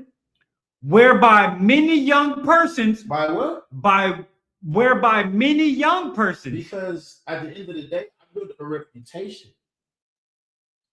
I'm a pillar in what it is that I believe. And if I eat pork, what is that going to do? Who knows online what that's going to do? Ask the seed of David what would happen if Alaizar ate pork at this time. What was going to happen? Let me know. Who knows online? If Alaizar eats pork, right? What would happen? Or if Alaizar pretends to eat pork, because they said just act like you ate the pork, eat lamb. Why was that wrong? What's the problem? How harmful could that be? How harmful could it be to act like you ate the pork and actually eat chicken? You're not sinning against God, right? So what was the problem with that? Who knows online? You want to give it a shout out? Hachaanakah. Go ahead. To everybody on the outside looking in knows that in order to spare his life, he would have to eat pork. And if he himself is the only one that knows that he's going to eat chicken or fish that is lawful, and then his life is spared, it would give the impression that indeed he did eat the pork to the ones that potentially looked up to him. And what would happen after that? Then the ones that ultimately looked up to him would think then that it would be okay to eat pork. Exactly. That's exactly it. Huh? You see what I'm saying? He Hachaanakah. thought about his position. He thought about the excellency of his years. He thought about who he was to his people. And he said, man, I know I'll be eating lamb, but if they think I ate pork, who's the they? The younger It brothers. is Hachaanakah. Imagine if you see Jeremy Heisman eating pork. Damn. Now the spirit of one West, regardless of who the hell eats pork, we know to not do that because the law of God says so. Hachaanakah. But you have to think about reputation. If someone you look up to does some terrible thing and acts like it's okay, because you look up to them, you can confuse them. You see what I'm saying? Now the younger brothers are going to eat pork, and that's a terrible, terrible thing. And he thought about Alaizar thought about that. He said, you know what? The excellency in my ears and who I am, I'm a pillar to my people. I can't make that mistake. Go ahead, keep reading on it. Hachaanakah. Verse 2 Maccabees chapter 6 and verse 23. He was at the honor of his gray hairs, Hachaanakah. or until he was come. And the honor of his gray head, whereon was come, and his most honest education from a child, or rather the holy law made and given by God. Made and given by God. Keep reading. Therefore, he answered accordingly. He thought about that. He thought about the fact that God sees everything. He thought about the fact that there's angels in the room reporting on all of the things you do right and wrong, all the mistakes that you make. That's what he thought about. You see what I'm saying? Hachaanakah. And then what did he do? He said, you know what? And willed them straightway. He willed them straight away. Go ahead. To send him to the grave. Now read 24 again. 24. For it becometh not our age. He's looking at them. He's saying that we're too old to be lying. Keep reading. Said he, and any wise to dissemble. Dissemble means lie. Go ahead. Whereby many young persons. Many what? Many young persons. Many what? Many young persons. The people that look up to me. Go ahead. Might think that Alaizar did what? Alaizar, Salakia, being 80 years old and What 10. is 40 years old and 10? That's 90. You see what I'm saying? When you look that up, that's 90 years old and up. Mm-hmm. This is a 90-year-old man. He said, they gonna look at me and the way I lived for my whole life. But then when I get tested, then when I get faced with some adversity, I fold. Then when things get hard, I fold. Nah, man, I can't do that. I'm from the West. That's right. I'm a man of God. And I'd rather die than to disgrace the word of God. That's You see what I'm right. saying? That's Now, right. Think about that when you lose your job and things go hard for you. When you're dealing with something difficult. You think about that when you're asked to shave your beard in order to be a slave at some corporation. You think about that when you're asked to shave your damn head in order to get hired at some corporate job. Remember that Alaizar chose death. Remember your ancestor. You love to say that your ancestors marched so that you can vote. No, your ancestors died so that you could know that you should not eat pork. And look at you disgracing the sacrifice that Alaizar made way back here 6,000 years ago in the book of the Maccabees. Keep on reading. Being 80 years old and 10, we're now gone to a strange religion. At his old age, in the end, it didn't mean nothing. All that talk, he used to tell us to pull our pants up, and Alaizar, man, the OG used to trip on us for, you know what I'm saying, trying to get at whores and all that. But then at the end, he ate pork. So what the hell am I trying to have integrity for? What the hell am I trying to stand on business for? You see what I'm saying? Behind God. When the person that taught me to stand on business behind God folded at the end. Keep reading. Verse 25. And so they through mine hypocrisy. They through what? And so they through mine hypocrisy. Hypocrisy, through the hypocrisy of me. Go ahead. And desire to live a little time and a moment longer. I'm already 9 years. I'm already an old brother. Just so I can have one more little bit of time left to live. They say they're gonna kill me. What? 2 weeks early? 2 years early? So my desire to live a little while longer. My hypocrisy. Understand that. That's why all of these different religions exist. Hypocrisy, because they want to fake and pretend to be representatives of God, when in reality, that's right. What they doing? They're sleeping with whores, they're getting high, they're eating pork, they're doing all of these things. Christianity and Catholicism could not exist without the power of hypocrisy. You see what I'm saying? Look like you serve God, pretend you ate the pork. That's hypocrisy, man. I can't be no damn hypocrite. I would rather die. You want to know why I would rather die? Because even though it is true that fate's worse than death, I'm gonna let you know something right now. There were things more precious than life. You want to know what's more precious than life? Integrity, honor, brotherhood. That's right. You see what I'm saying? That's right. We life is precious, no doubt. But what about your pride? What about your dignity as a man? Oh, you care about disappointing grandma, huh? So you're gonna go eat that Christmas dinner. And understand, I don't want you to think of this. Understand the way this looked. This looked like Thanksgiving back then. See what I'm saying? It sounds like everyone was told to come together in the middle of the city and eat pork today. No, this was something that people were doing in their homes to unify. They were eating swine's flesh on this day, just like you eat turkey on Thanksgiving. No one ever eats turkey outside of Thanksgiving. No one does. If you don't have deadly meat that's just turkey so you can make a quick sandwich, no one makes turkey. You see what I'm saying? No one does that. Who the hell wants turkey when you have chicken? If we had oxtails and things, if I had an option of fried chicken or turkey, this dry ass bird, ain't nobody saying bring turkey to the function. We have a family reunion. No one cooks a giant turkey and brings it when you have a family reunion. No one does that. When you have your weird ass parties, no one brings turkey, but they do bring those party wings, don't they? What?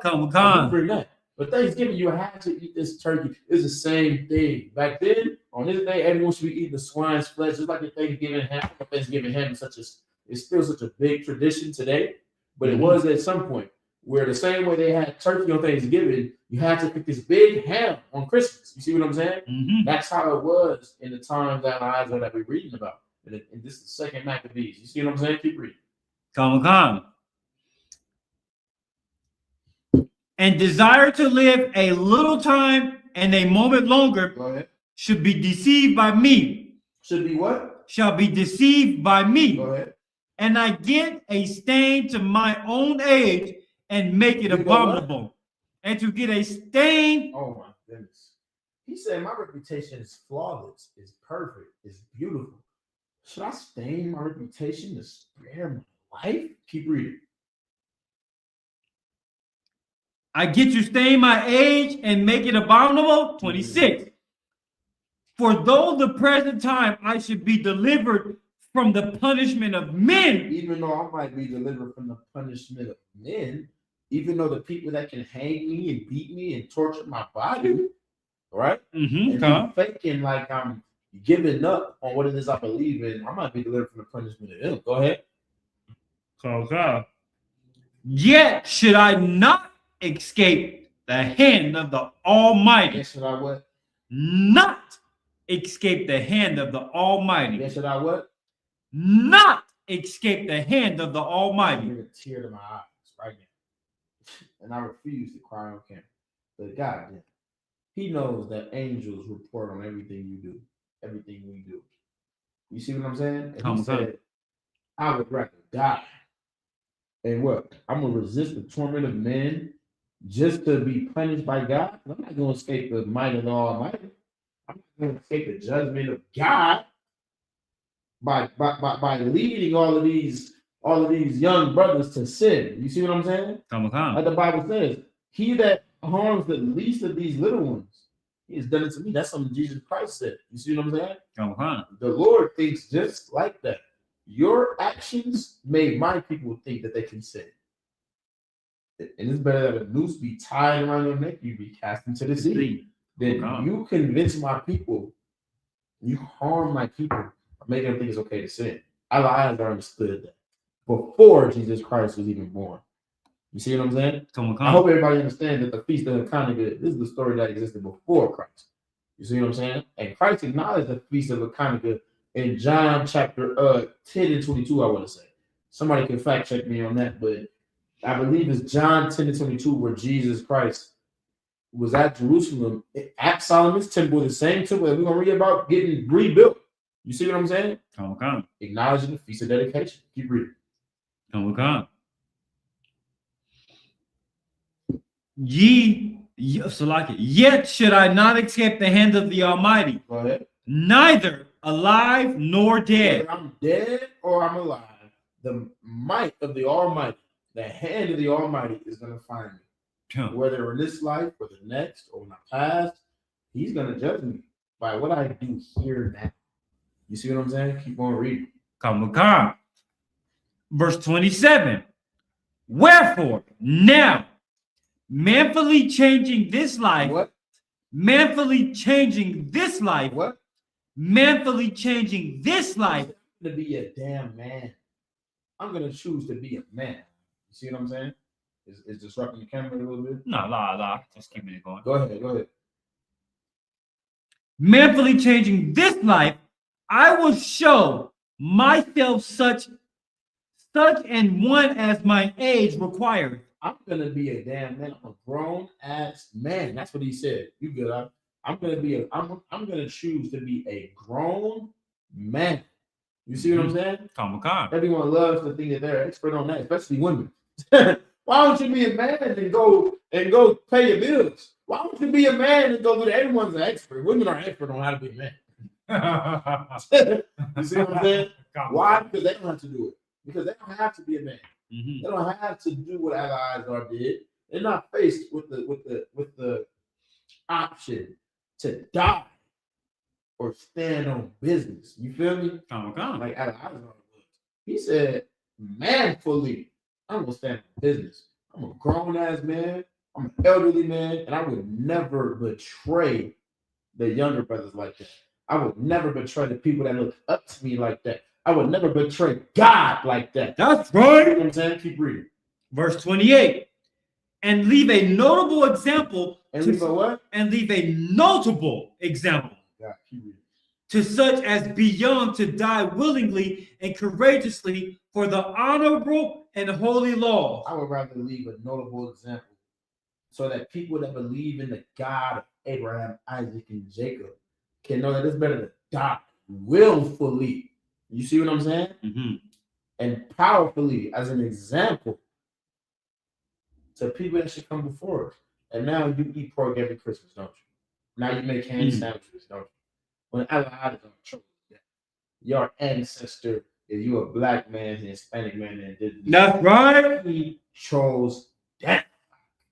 You see what I'm saying? Pork. You have something you want to say? Come. I mean, this, man, what you bringing out is so heavy because even though he had the option to. Hit me one more time, you could. Absolutely. But go ahead, talk at the same time. Come. I mean, so even though he had the option to, I guess what you would call spare his life for a moment while longer, right? To I guess give the preconceived notion that he was eating the pork. The part that's heavy is that he knew that the message that would be delivered wouldn't be seen from his perspective, and that he still chose.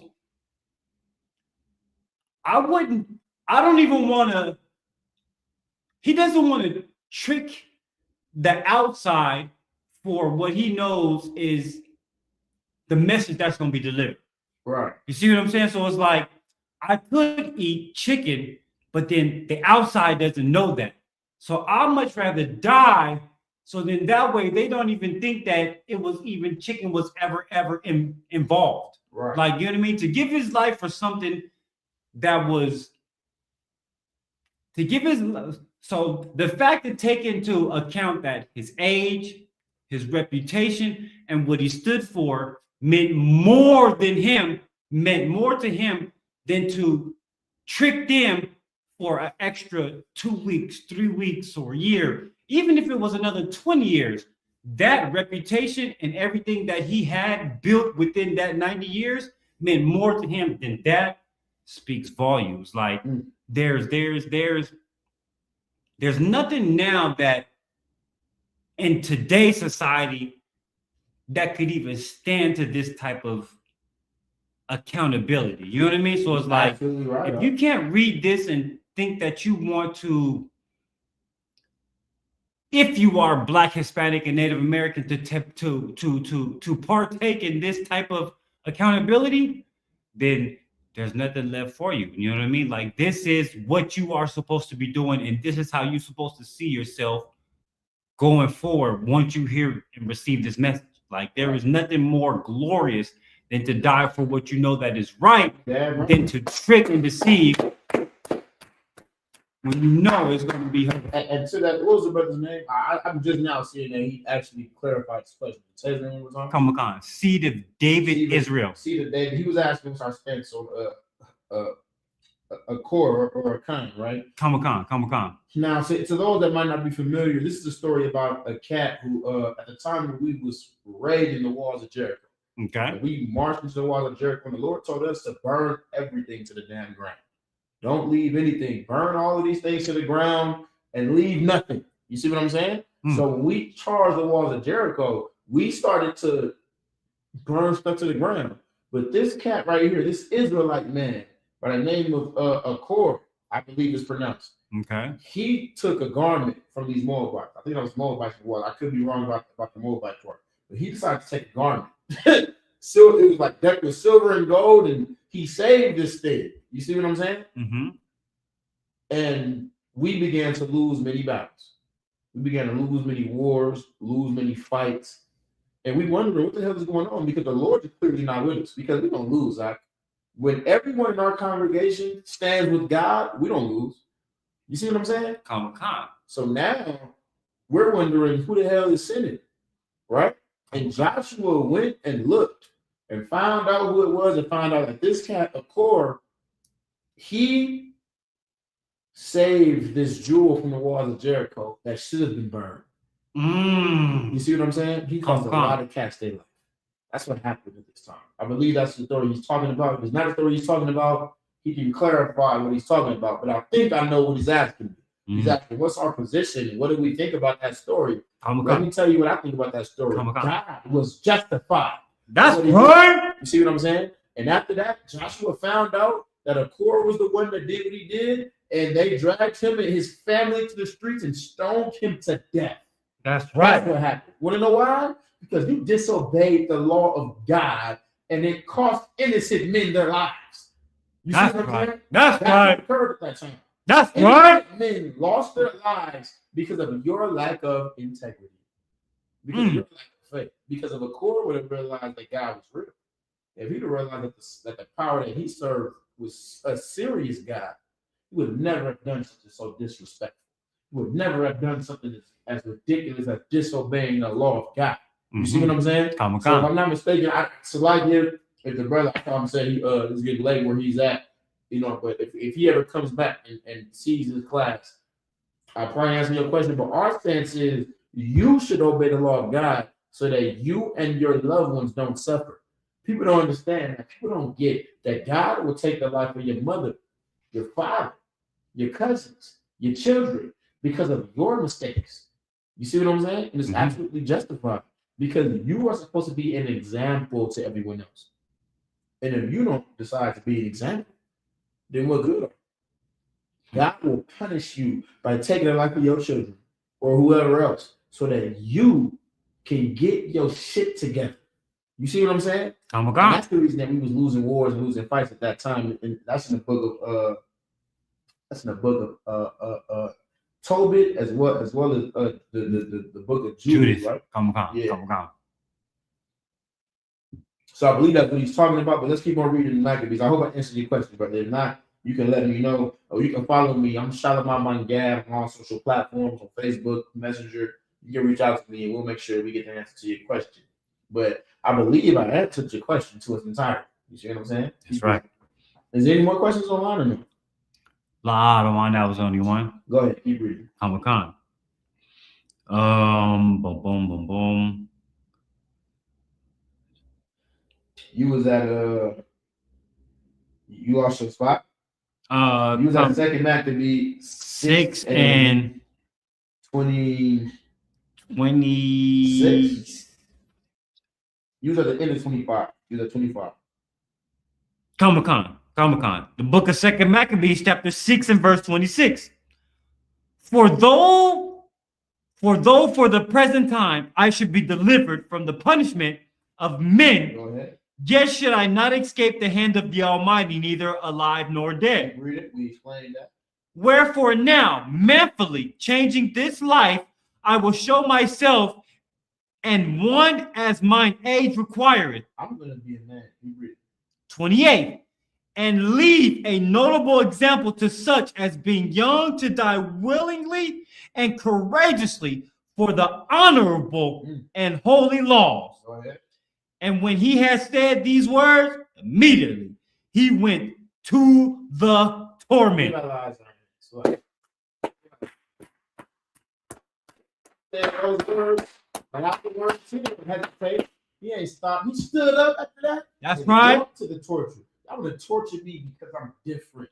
Y'all want to torture me because I have an identity. Y'all want to torture me because I have honor in what it is I believe. That's right. He said, I'm too old to be lying. I'm too old to be faking. And I built up a reputation being a man of God.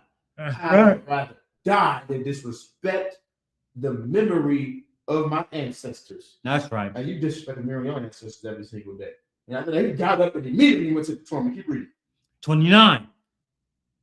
They that led him changing the good, will they bear him a little before into hatred? Read that again. They that led him changing the good. Now the same people that was trying to get him to, eat the pork to save his life. These was his friends. These people he grew up with, right? These are they that led him changing the good that wanted good to happen to him. Keep reading. They bear him a little before into hatred. But now they hate him. Why? Because the forces. No. Tell me why do they? Why do they hate him? Go ahead. Because they hate him because they knew what he was up against. It was either eat pork or die. And they gave him an option. Okay, look, we can deceive by not eating pork and giving you something that was lawful. And because he chose to not make the youth think that he was deceiving them by eating what he knew was lawful. Why would that upset them? Why would they be mad over that? Why would him choosing death make them angry?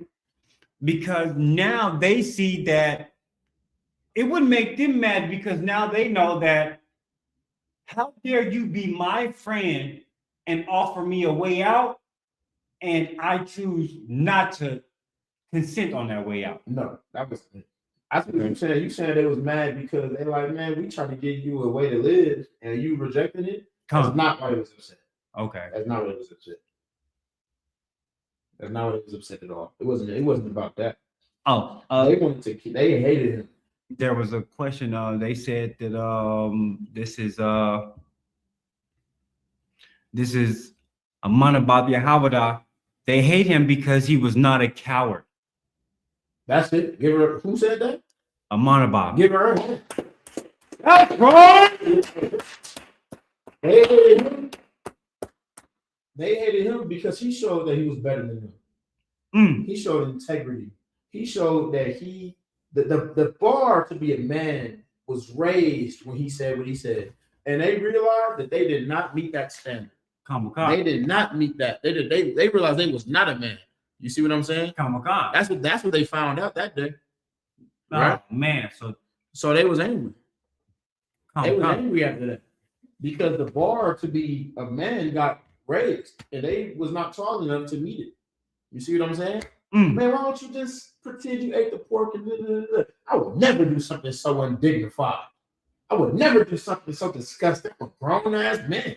What are you talking about? I'm a grown-ass man. I'm gonna sit here and fake like I ate no pork. Imagine it like that. You see this icon right here? Click the Chrome icon. You know what I'm saying? That's all you gotta do. Click that, and it's gonna pop right back up. You see what I'm saying? Absolutely. But that's what happened.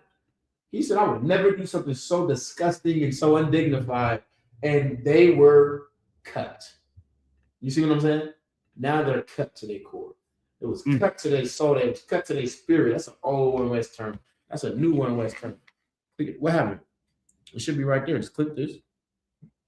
What the hell going on? Let me see. Let me know if y'all can hear me okay. You know what I'm saying? Online. Right there, right? Slow down. Yeah. You don't gotta push too many things. Click it on one side. There we go. Be all right. Good time to over here, man. Man, the computer for the first time, you know. I know y'all still see everything that's going on. The computer's doing a lot of things right now. Well, I got out of you, brother. Guys, we're coming to 5. Man, I know that's 500 now, man. So we're celebrating and showing integrity and showing love to each other, man, because I'm proud of my brother at this moment, man. I'm proud to see my brother, you know, standing on business. But everyone gets the point, right? Keep on reading now.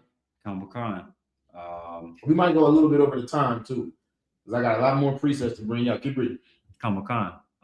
We are in the book of First Maccabees, chapter 6 and verse.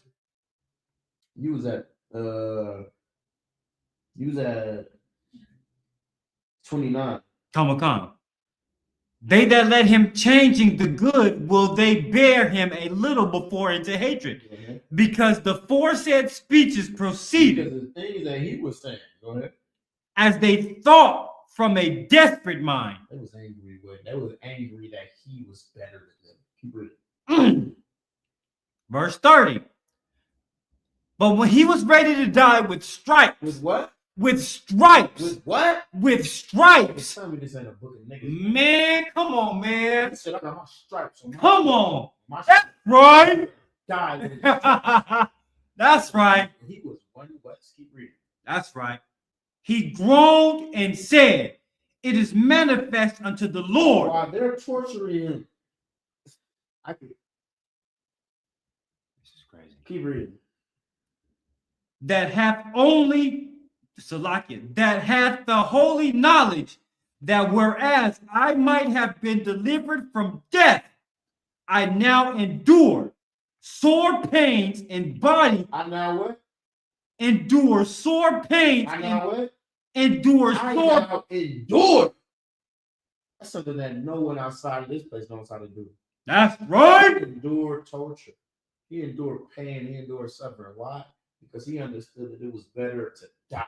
He understood that as precious as life is, there are things more precious than life, like integrity, like honor, like dignity, like your pride as a man. That's right. He knew that those things more precious than life. So he decided to endure to maintain the things that were far more valuable than the breath in his lungs. Keep reading. I now endure sore pains in body by being beaten, but in soul I am well content to suffer these things because I fear him. Read 31 now. Khan. And thus this man died. And thus this man died. This man died, leaving his death for an example of a noble courage. These are our ancestors, Alaizar. That's right. That's right.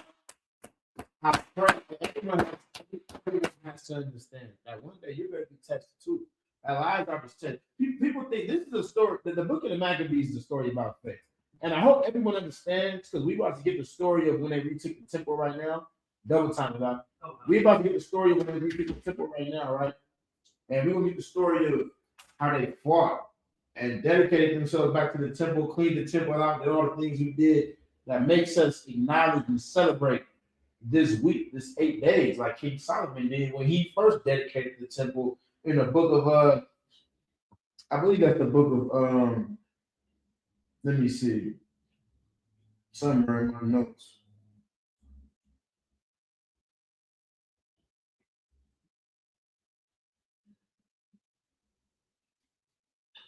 That's Second Maccabees 2 and 12. We read about Solomon doing the same thing. John chapter 10 and 22, Jesus Christ did the same thing. But the point is, at the end of the day, we fought for our temple through integrity. You see what I'm saying? Alaizar chose death over dishonoring the culture of his ancestors, the culture of God. That's right. The culture of his people. You see what I'm saying? That's right. And that's what I strive to be. You see what I'm saying? I'm gonna find out what Alaizar is in the Hebrew. Don't let me have another son. I might name my next son after whatever the hell Alaizar is in the Hebrew. I might name him Alaizar because Alaizar is a man that I strive to be. That's right. Death before dishonor. I pray everybody understands that. I want you to drop that for me, and you're gonna give me let's get to the story of the Maccabees. We got 10 minutes left. We might go about 10 minutes after the time. I hope everybody okay with that. You see what I'm saying? We're gonna go a little bit after, just to make sure we get the meat of the whole story. Give me First Maccabees 2 and 34, if you could. Come on. I want everybody to know as well. Oh, matter of fact, like First Maccabees 2 and 9, actually. Come on. This is the book of First Maccabees, chapter 2 and verse 9. Her glorious vessels are carried away into captivity. Her glorious vessels are carried away into captivity. What is that talking about? Go ahead. Anything of prominence that was inside the temple, including the people. Exactly. It's this wicked bastard by the name of Titus. Or it's like a Tiberius. You see what I'm saying? You can read about Tiberius. This cat Tiberius, there's a statue built to him to this day. You see what I'm saying? Oh yeah. To this day, Tiberius. So you have something? La. It's called the Ark of Titus, or the Arch of Titus, from the 1st century. You know what I'm saying? This cat destroyed our temple, and when he was bringing out, you know what I'm saying, the menorah, they reveled and partied and had an amazing time. We're going to read about why this menorah is so important. There's only one candle lit up right now because it melted all the way down, and that's okay. But this is like a This is a remembrance. You see what I'm saying? This Hachaanakah. menorah is an example and a remembrance of our culture and a remembrance of the temple. That's You know what I'm right. saying? Because back then, this was large as hell, made of solid gold, super big, and lit up the whole temple. There was no electricity back then. This was the only source of light. And when they destroyed and ransacked our temple and took all of the spoils out of the temple that carried this, and there's a statue right now. It's called the Arch of Titus, where Tiberius led the charge to bring it out. And to this day in American history, that statue still stands, chiseled out of them pulling out the menorah from Jerusalem. Look up Tiberius and then try to tell me that the Bible was man-made. The Bible was a lie. I don't know, whatever the hell they say. What else they say? Retarded shit. Yeah, Excuse my language. The Bible's written by a white man. It's written by a white man and all of these other ridiculous things. The Bible is very real. The Apocrypha is very real. And how do I know? Because I can look up the same story from their perspective. And they look at Tiberius as some royal ruler and warrior who led the charge to Jerusalem and he won the battle. That's how America to this day, you look at Tiberius, remembers him. That's A right. Roman soldier who was successful in his mission. Go ahead.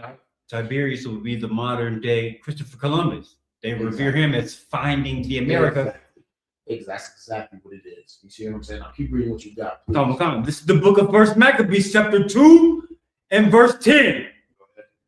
What nation has not had part in her kingdom? What nation has not had a part in our destruction, in our pain, in our suffering?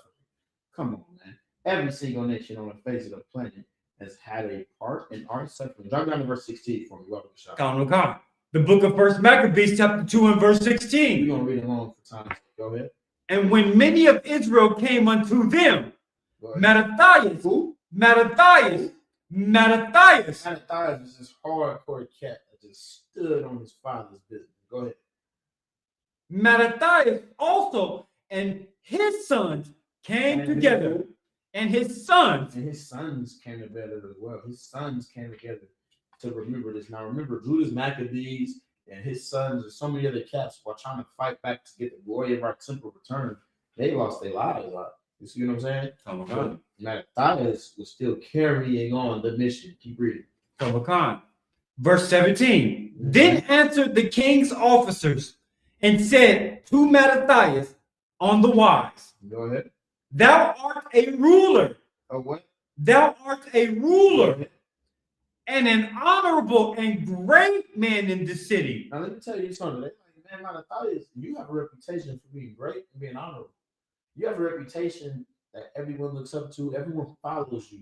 This is why we read about Alaizar at the time. Why did they want Alaizar to eat pork? Because he had a reputation. When he ate pork, everyone else would eat pork. That's right. So the officers of King Antiochus, they come into Mattathias and they say, man, look, you're an honorable man. You did a lot of great things. Eat some pork. Because if you eat pork, read that last part again. Hachaanakah. Thou art a ruler and an honorable and great man in this You city. have authority.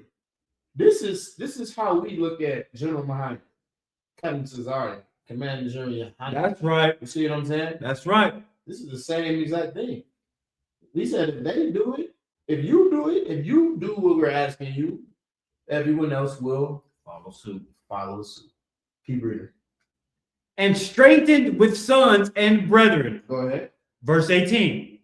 Now therefore, come thou first and fulfill the king's commandment. Do what? Come thou first and fulfill the king's We commandment. need you to come forward and fulfill the king's commandment. You see what I'm saying? Hachaanakah. Drop down to the next verse. Verse 19. Then Mattathias answered and spake with a loud voice. Spoke with a loud voice, like, you got me messed up. I don't want to get kicked off the street. Come. Go ahead. All the nations that are under the king's dominion obey him. I know that the Chinese and the Arabs and the Japanese and the Africans, I know everybody obey the king. But let me tell y'all something real quick that I can never get fucked up. Excuse my language. Keep reading. And fall away everyone from the religion of their father. Everyone forsook the religion of their father. You see what I'm saying? Hachaanakah. And give consent to his commandments. And everyone obeys the commandments of the king, don't they? I understand. Keep reading. Verse 20. Yet will I, Yet what? yet will I, and my Go sons, ahead. and my brethren, And my brothers. Go ahead. walk in the covenant of our fathers. Yet will me and my sons and my brothers, we're gonna walk in the covenant of our Father. I would That's never right. do something so undignified as to marry and sleep with a heathen. I would never do something so undignified as to stand with America.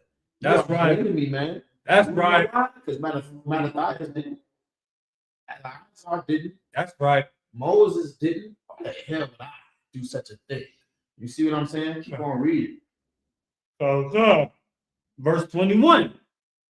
God forbid that we should forsake the law and the God ordinances. forbid that we should forsake the law and the ordinances, man. You see what I'm saying? Give me First Maccabees chapter 4 and verse 38. These brothers went to so many different wars, so many different battles, and things like that.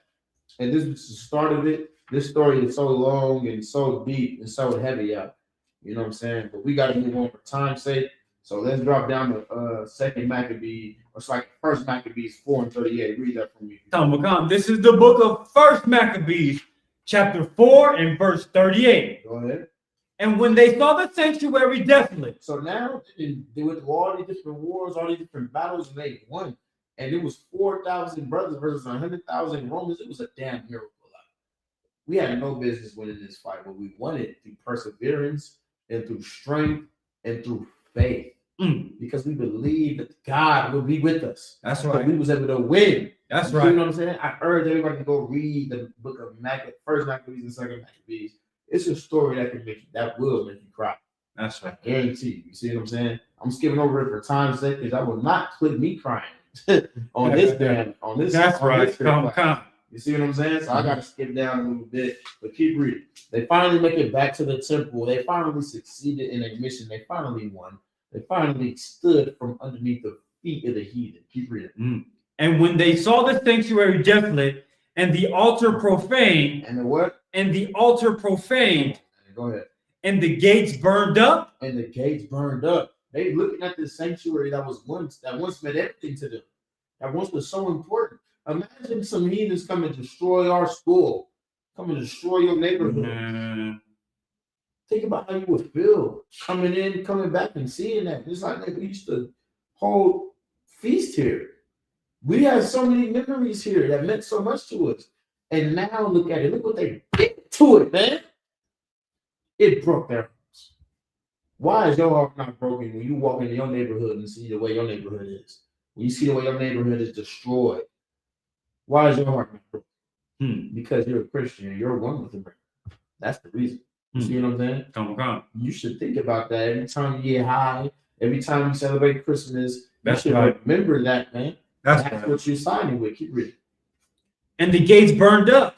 Okay. And shrubs growing in the courts as a forest. And the shrubs as in the growing in the courts. This temple was so big. It was shrubs growing in the courts. People would walk through and just casually go through.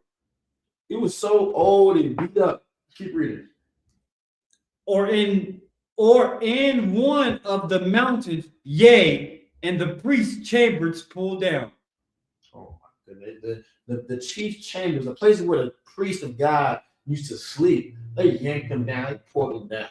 They destroyed those rooms. You see what I'm saying? They bulldozed, in modern terms, just so you can think of it. They bulldozed those rooms. Keep reading. Come. Verse 39. They rent their clothes and made great lamentation. What did they do?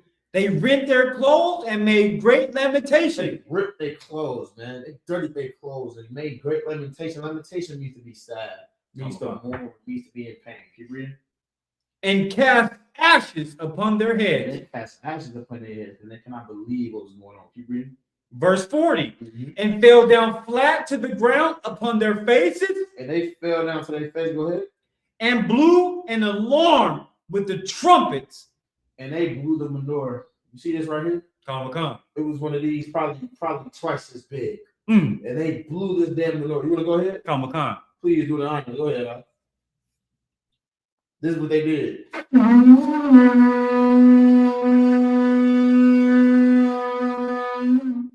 beautiful thing. They blew this menorah right here and cried to God because they cannot believe what they were saying. Keep reading. Hachaanakah. Verse 41. Then Judas appointed certain men to fight against those that were in the fortress. They realized there's some people that were still in there, still living it up in our temple. They took their lives. They went, he ordered soldiers to go and fight, and they took the lives of everyone that had the audacity, all the white men and whatever else race men that was not an Israelite, that had the audacity to still be there. Because remember, we fought our way into the temple. These people still living. We killed them, cleaned it up. Keep reading.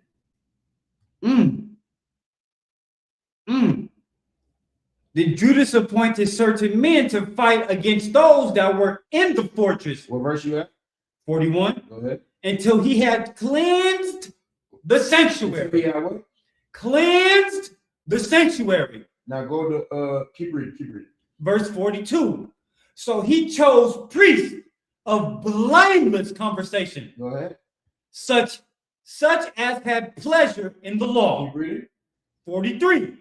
Who cleansed the sanctuary and bear out the defiled stones into an unclean place. So look, these stones is what we used to cook our lamb and our venison and our giraffe, which is also lawful, and all type of other things. Yeah, giraffe is a lawful meat. You can find giraffe steaks out.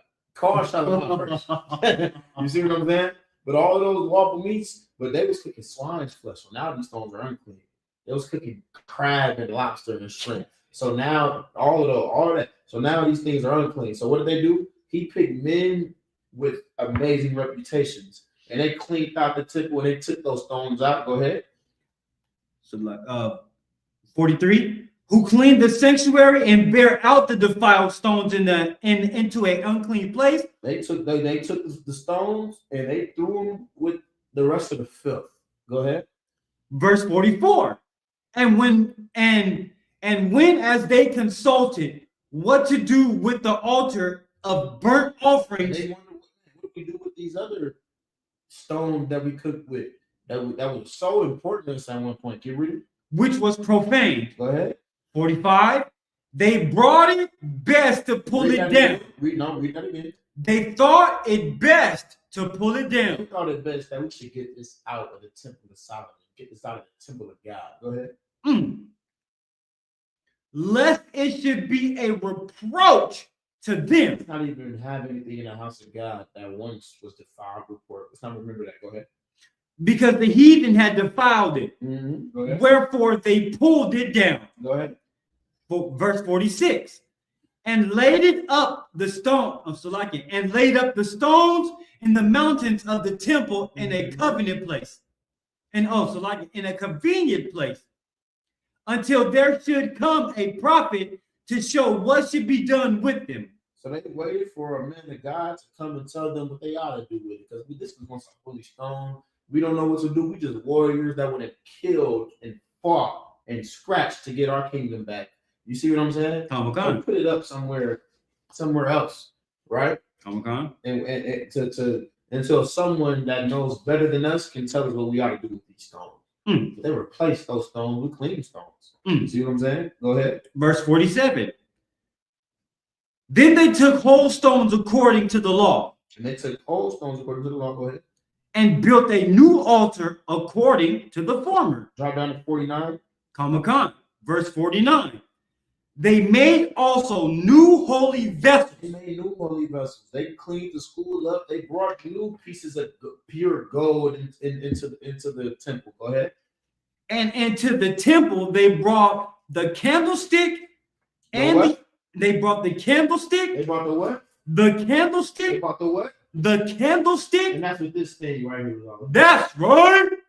That's what this is. Why? Because this was the main light source for us at the time. People wonder what this menorah is. It has become some religious artifact. But at the time, it was just a very large piece of gold, 30 times this size, that hung in the temple. And if you wanted to see, because there's no electricity, you have to light this first. You see what I'm saying? And like I said, you can look up the story of Tiberius. It's called the Ark of Titus, where he ransacked Jerusalem and he went and pulled out all of our holy things. He pulled out our candlestick, this menorah. You see what I'm saying? And they melted it down and sold it because it was pure gold. So we keep this as a remembrance of the integrity of our ancestors. We keep this and we light this for 8 days every year. You see what I'm saying? To remember exactly what the hell our ancestors went through and what the hell are you going to do now? Because through faith alone, our ancestors was able to retake the temple 4,000 versus 100,000. What the hell are you struggling with? You lost your job or something like that? Is that your problem? What's going on? You can't stop getting high. Your grandmother's mad at you because you don't want to celebrate Christmas. You could never have retaken the temple. You would never be able to be capable of such a thing. I want you to read the rest of the Maccabees. I want you to drop that and go to the book of Hebrews, chapter 11 and verse 13. And we're going to end it on this, all right? Go ahead and read that for me. You said the book of Hebrews, chapter 11 and verse 13. Please. This is the book of Hebrews, chapter 11 and verse 13. Go ahead. As a matter of fact, Salaki, I apologize. I want you to go to First Maccabees 2 and 50. First Maccabees, chapter 2 and verse 50. This is the book of Maccabees, chapter 2 and verse 50. Go ahead. Now, therefore, my sons, this is a speech that Judas Maccabees was giving to the Israelites when they was getting ready to charge into battle. He had to motivate them to fight because they were just farmers. They were just men they were just what's the word? They were just masons who built with stones and cement, farmers and things like that. They wasn't warriors. But we need to stand up and fight. We need to stand up for ourselves and stand up for our God and stand up for our culture. That's right. What I'm saying? So Judas Maccabees was motivating them. Keep reading. Now, therefore, my sons, be ye zealous for the Go ahead. For the law. Be what? For the law, be ye zealous for the law. Keep reading. And give your lives. Give your what? Give your lives. You're going to give your goddamn life for this, man. That's faith. That's faith. Believing in something enough to die. Believing in something enough so much that you're willing to die to make sure that it's upheld. Christians would never do that. Muslims would never do that. But here in ISUPK and the Commanders of your we will. That's right. And the evidence has already been shown. That's right. Abba Bivens lost his life. That's right. See what I'm saying? To uphold this truth. Keep reading. To give your life for the covenant of your father. 51. Call to remembrance what acts our fathers did in their time. Go ahead.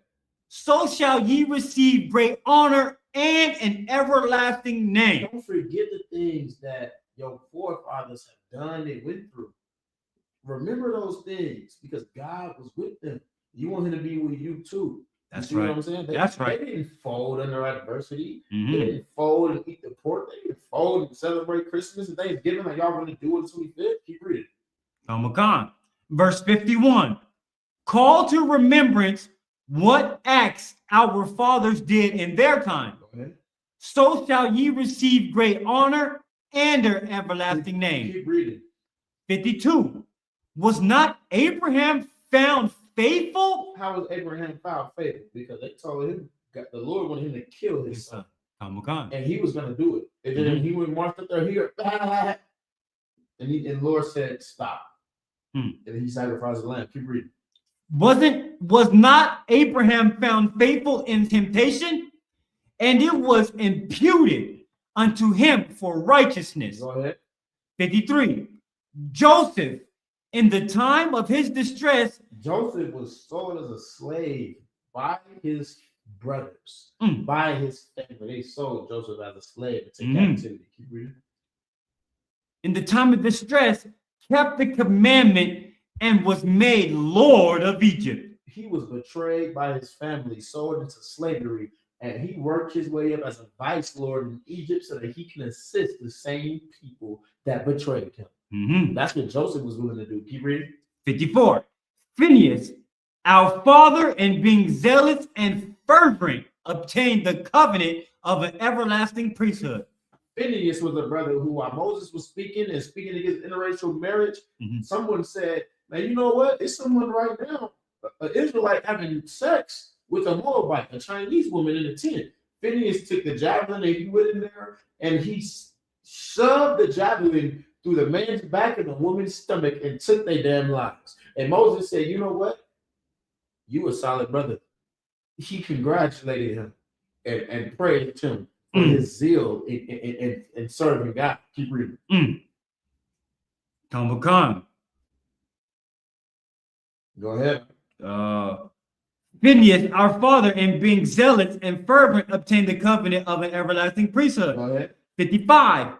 Jesus, for fulfilling the word, was made a judge in Israel. This is not talking about Yahweh Jesus Christ. It's talking about Jesus, who at the time was a prominent judge who did everything he could to assist Israel. Keep reading.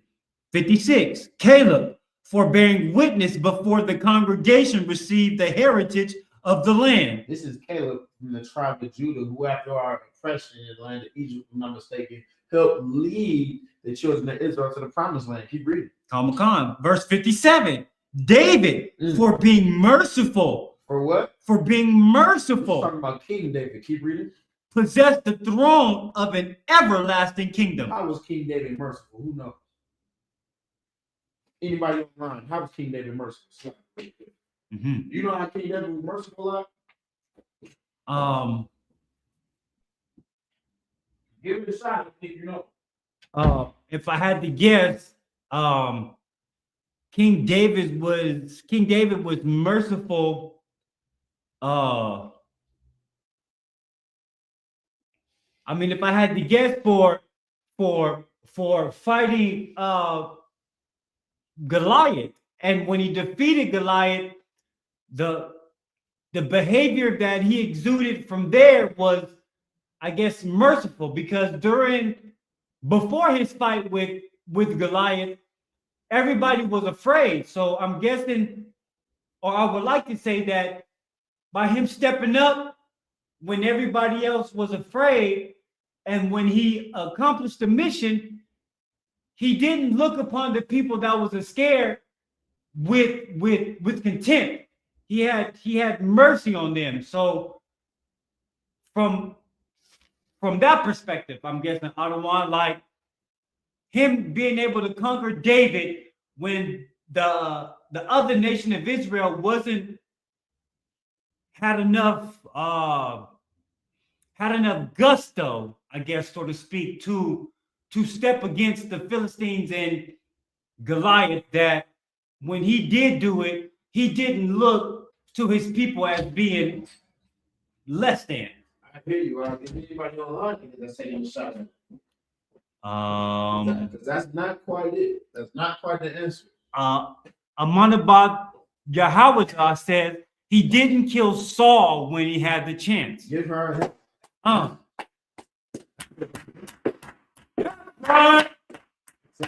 because Saul was after King David because he believed that David wanted his throne. David was a fugitive in Israel. You see what I'm saying? He was such a fugitive. This is after he took the life of the lion and all of that. This is why he was on the rise of his kingdom and things like that. This is the rise of King David. Saul wanted to kill him, and he was after him. And so much he was so much so a fugitive. He was starving, and priests in the temple, they helped him and fed him, gave him bread, and they gave him Goliath's sword. You see what I'm saying? That was really a monument, like imagine a museum.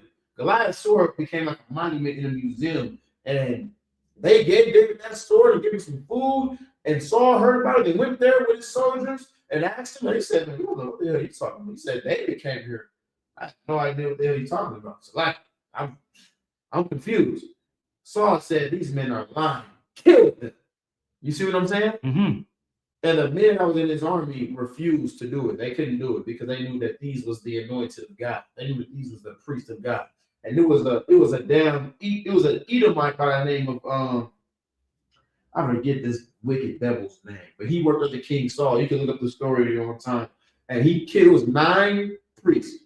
This Edomite that worked for King Saul killed those 9 priests because they helped King David. Keep reading. And what ended up happening was, to hold your place. Now, I don't want you to lose your place. What ended up happening was King David finally decided to meet with King Saul, right?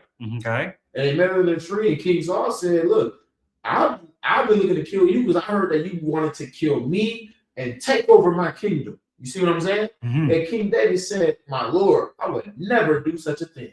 That is absolutely not true. Because last night you were sleeping in a tent, and I went in that tent, and I tore a piece of your skirt. I tore a piece of your garment. You see what I'm saying? While you were asleep. And I did not kill you when I could have. And I would never harm the Lord's anointed. That's what King David said to Saul. And King Saul said, well, then. You see what I'm saying? He said, well, goddamn, I feel like a damn fool now. I shouldn't have been doing, you know what, I'm tripping. I shouldn't have been doing this. I'm tripping. Let me knock this off until the demon came back to him and he started tripping again. But everybody gets the point. Keep reading. Hachaanakah. That was. You was reading about King David. Read the verse below that. Hachaanakah. The judge of this video was a lot of man. Hachaanakah. The verse.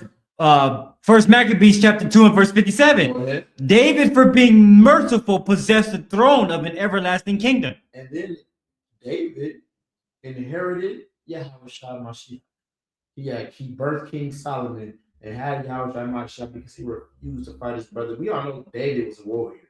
David was such a killer in the name of God that Lord called him a man after his own heart, after his own mind, after his own ideals, after his own morals and integrity. Because he killed. That's right. In the name of God. But he would never harm his own brother. You see what I'm saying? Keep reading. 58. Elias, who was Elijah? Go ahead. For being zealous and fervent for the law, was taken up into heaven. He was so sick over the word of God that he just got beamed up into a chariot until he died and came back as John the Baptist. Because Elijah was so sick about God's business that God just decided to beam him up into a damn chariot. Who knows what happened after that? We don't have that story yet. But I pray that we can work hard enough to get our kingdom and have Christ come back so we can ask him, where the hell did Elijah go once you see what I'm saying? Once he got beamed up? That's the adventures that he go on. Who knows? You see what I'm saying? He died after he got beat up into that chariot. He came back as John the Baptist. Jesus Christ said so himself in the book of I believe that's 2 John or something like that, where he was talking about how when the prophets, when the disciples said, I thought that the Son of God wouldn't come until Elijah returned. And he said Elijah did return. He returned as John the Baptist. That's another reincarnation scripture. I talked about that a couple weeks ago. If anybody has further questions, we can talk about it next week. Keep reading. 59. Ananias, Azarias, and Mishael. And Ananias and Azarias, now those are the brothers that went into that fire. Right? They got thrown into a furnace for their belief in God and for their refusal to eat swine's flesh and acknowledge the customs of the heathen, and the fire didn't burn them. Imagine having that much belief in the power you serve, where you can put your hand over a fire. They went into the furnace to die and be burned, and the fire rejected. Not even the fire would hurt God's anointed. Imagine something like that. Imagine having so much faith in God that not even the elements in the earth will want to harm you. The fires themselves will not burn those brothers. Keep reading. By believing we're saved out of the flame. Go ahead. 60. That's what I just broke there. Keep reading. 60. Daniel, for his innocency. Daniel was the brother that got tossed in the lion's den. And when he got tossed in that lion's den, not even the lions would dare harm the Lord's anointed. You see what I'm saying? The lions themselves wouldn't have done such a thing. Do me a favor. Give me the book of Hebrews chapter 11 and 13. The point of that speech is the Bible says that the things that are written aforetime are written for our learning. You see what I'm saying? All those men made an amazing example on the type of people we ought to be here in America when we deal with our adversity. Because you're not being hunted down for your life to be taken. You're not being hunted down so that you can be killed one day, and no one is where you are. See what I'm saying? You don't have to fight a giant army with your physical hands right now. All you need to do is have a little faith. That's right. No one's asking you to go battle Goliath. You see what I'm saying? I'm not saying, hey, Tyler Ward, Friday, be ready at 3:30 because you're gonna have to fight. You're gonna have to fight to the death with your physically. No one's doing that. We're just asking to some faith in God, man. And if we can be like David, and we can be like Phineas, and we can be like Elijah, and we can be like all of our ancestors that chose to serve God rather than be cowards, we can make it the hell up out of here. That's right. Moses did it. Moses proved it. That's why we're here today on day 5, acknowledging Hachaanakah. Good Lord in heaven. That's right. Some people don't know, but Judas Maccabee, you know what Maccabee means? Maccabee means hammer. That's not his name, man. You know that, right? His name is not Judas Maccabee. When you read about the book of the Maccabees, first Maccabees, second Maccabees, it's the story of an amazing man of God that started a war against our enemies to get the temple of King Solomon back. You see what I'm saying? And his name was Judah Maccabee. That's not his name. Maccabee means hammer. That's just, he was so hardcore. He was so amazing that they just started calling him the Hammer after a while. You see what I'm saying? They don't know that. Man, this nigga's the Hammer. That was a nickname you got. You should want some of that, huh? You should want that to be your reputation. That you such an amazing brother. They start calling you the sword. They start calling you the spear. Or the, you see what I'm saying? Mm-hmm. That's what they do. That could be in this written in the book of life, right here in the Apocrypha, man. You see what I'm saying? Give me Hebrews 11 and 13, bro. This is the book of Hebrews, chapter 11 and verse 13. Because this is the entire thing right here. When you read the book of Maccabees, when you see us acknowledged in the feast of dedication, this candle that melted all the way down. You see what I'm saying? But when this candle was standing up a couple of hours ago, and when you see us here standing against Christmas and speaking on those street corners, this is the point. Keep reading. These all died in faith. All of those brothers that we just read about, they died. That's what the story kind of is about. It's a story about faith, even in the face of death. He didn't stare in the eyes of fire and destruction. They chose God. You see what I'm saying? That's right. Keep reading. Not having received the promises. And what? Not having received the The promises. disciples of Christ, they died. And they didn't receive the promises that Christ promised to them. You see what I'm saying? Oh my God. What the hell is your problem? They did all of that work. They didn't receive the promises that they were supposed to receive. They're going to, though, as long as we can prove ourselves worthy of the kingdom. As long as we can prove ourselves worthy of the promises. That's right. Because they are coming back in a reincarnation. Keep reading. But having seen them afar off, Okay. and were persuaded of them, and embraced them, and confessed that they were strangers and pilgrims on the earth. We knew. Go ahead, keep reading. 14. For they that say such things declare plainly that they seek a country. Hold on, slow down. Read that again. Come. For they that say such things declare. They that say such things, they that say that the white man is the devil, the Bible speaks. That's right. They say that they want to serve Jesus Christ. That's right. They refuse to celebrate Thanksgiving. That's right. Acknowledgement for the genocide of my ancestors. That's right. They that say that they refuse to celebrate Christmas. They that say they refuse to do all of those things. That's right. They declare plainly that what? That they seek a country. And they what? That they seek a country. That they what? That they seek a country. That they what? That they seek a country. Come on. I mean, I don't know what you want. We are declaring plainly to the earth, to the world, to the planet. That's right. God in heaven. That's right. We seek a country, man. You see what I'm saying? That's right. We seek a country. We want a land of our own. That's what we declare when you see us out there on those street corners. That's what we're declaring when you see us here on day 5 of the Feast of Dedication. We are declaring plainly that we seek a country, man. That's right. That's why Alaizar lost his life, because he seek the country. You see what I'm saying? That's why Ananias was thrown into that fire and stood on business, because he seek the country. That's why commanding General Yohanan has stood on business since he's been here, because he seeks a country. That's right. We seek a country. We want to go home, man. That's right. Foot of our enemies, and we want to make it back home together. That's right. We want to go back home together, man. You see what I'm saying? Keep reading. Oh my God. 15.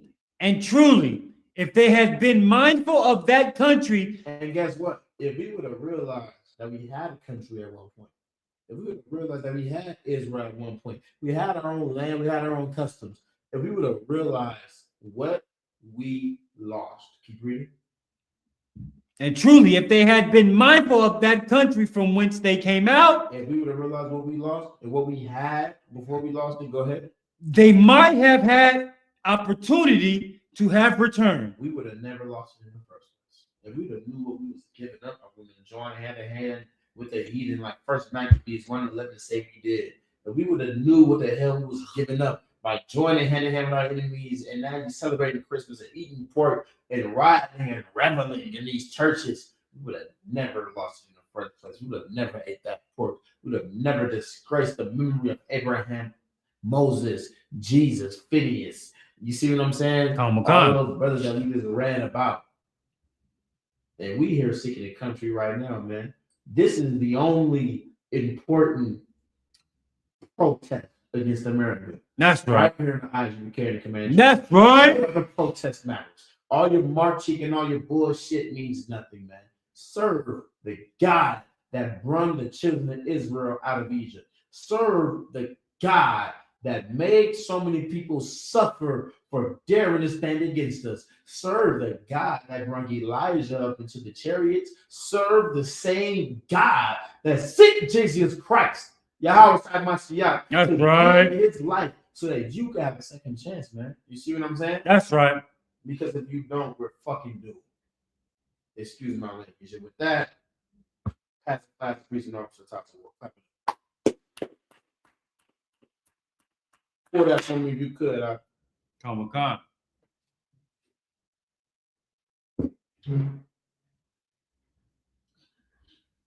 We are the ISUPK, started out of 1 West, 125th Street, Harlem, New York. Rule for new brother and sister. When a new brother or sister comes into the school, they are off limits for 6 months. They are to be saluted only. They are here to shed themselves of the war. If they need transportation, the teacher will arrange it. After 6 months, if a brother or sister has an interest in a particular person, he or she must get permission from the head to speak to a brother or sister. There is another 6 months in which the brother and sister will court each other. So will court each other. You're all right.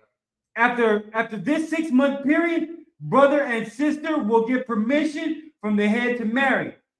Tithes, which is a commandment, Numbers 18-21, Malachi chapter 3, verse 8 through 10, means 10 in the Hebrew, Masharah, 10% of every penny, 10% of every penny of any increase the Lord gives you.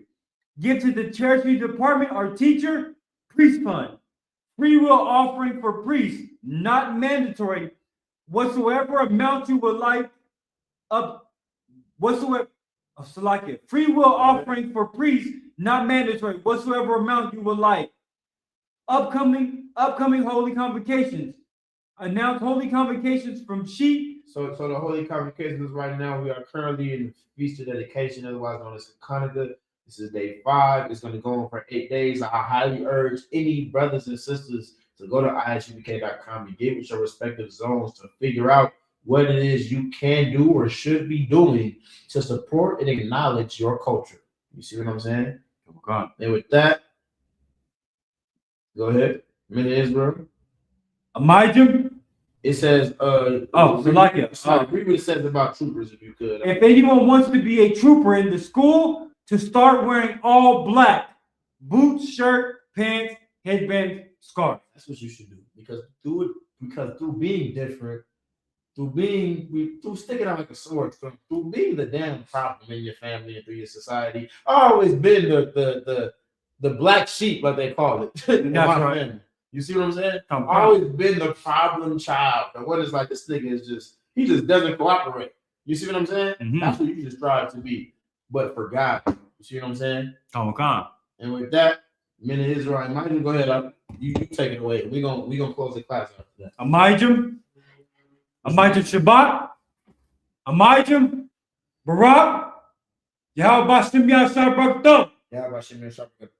Hey, tune in. We gonna be live.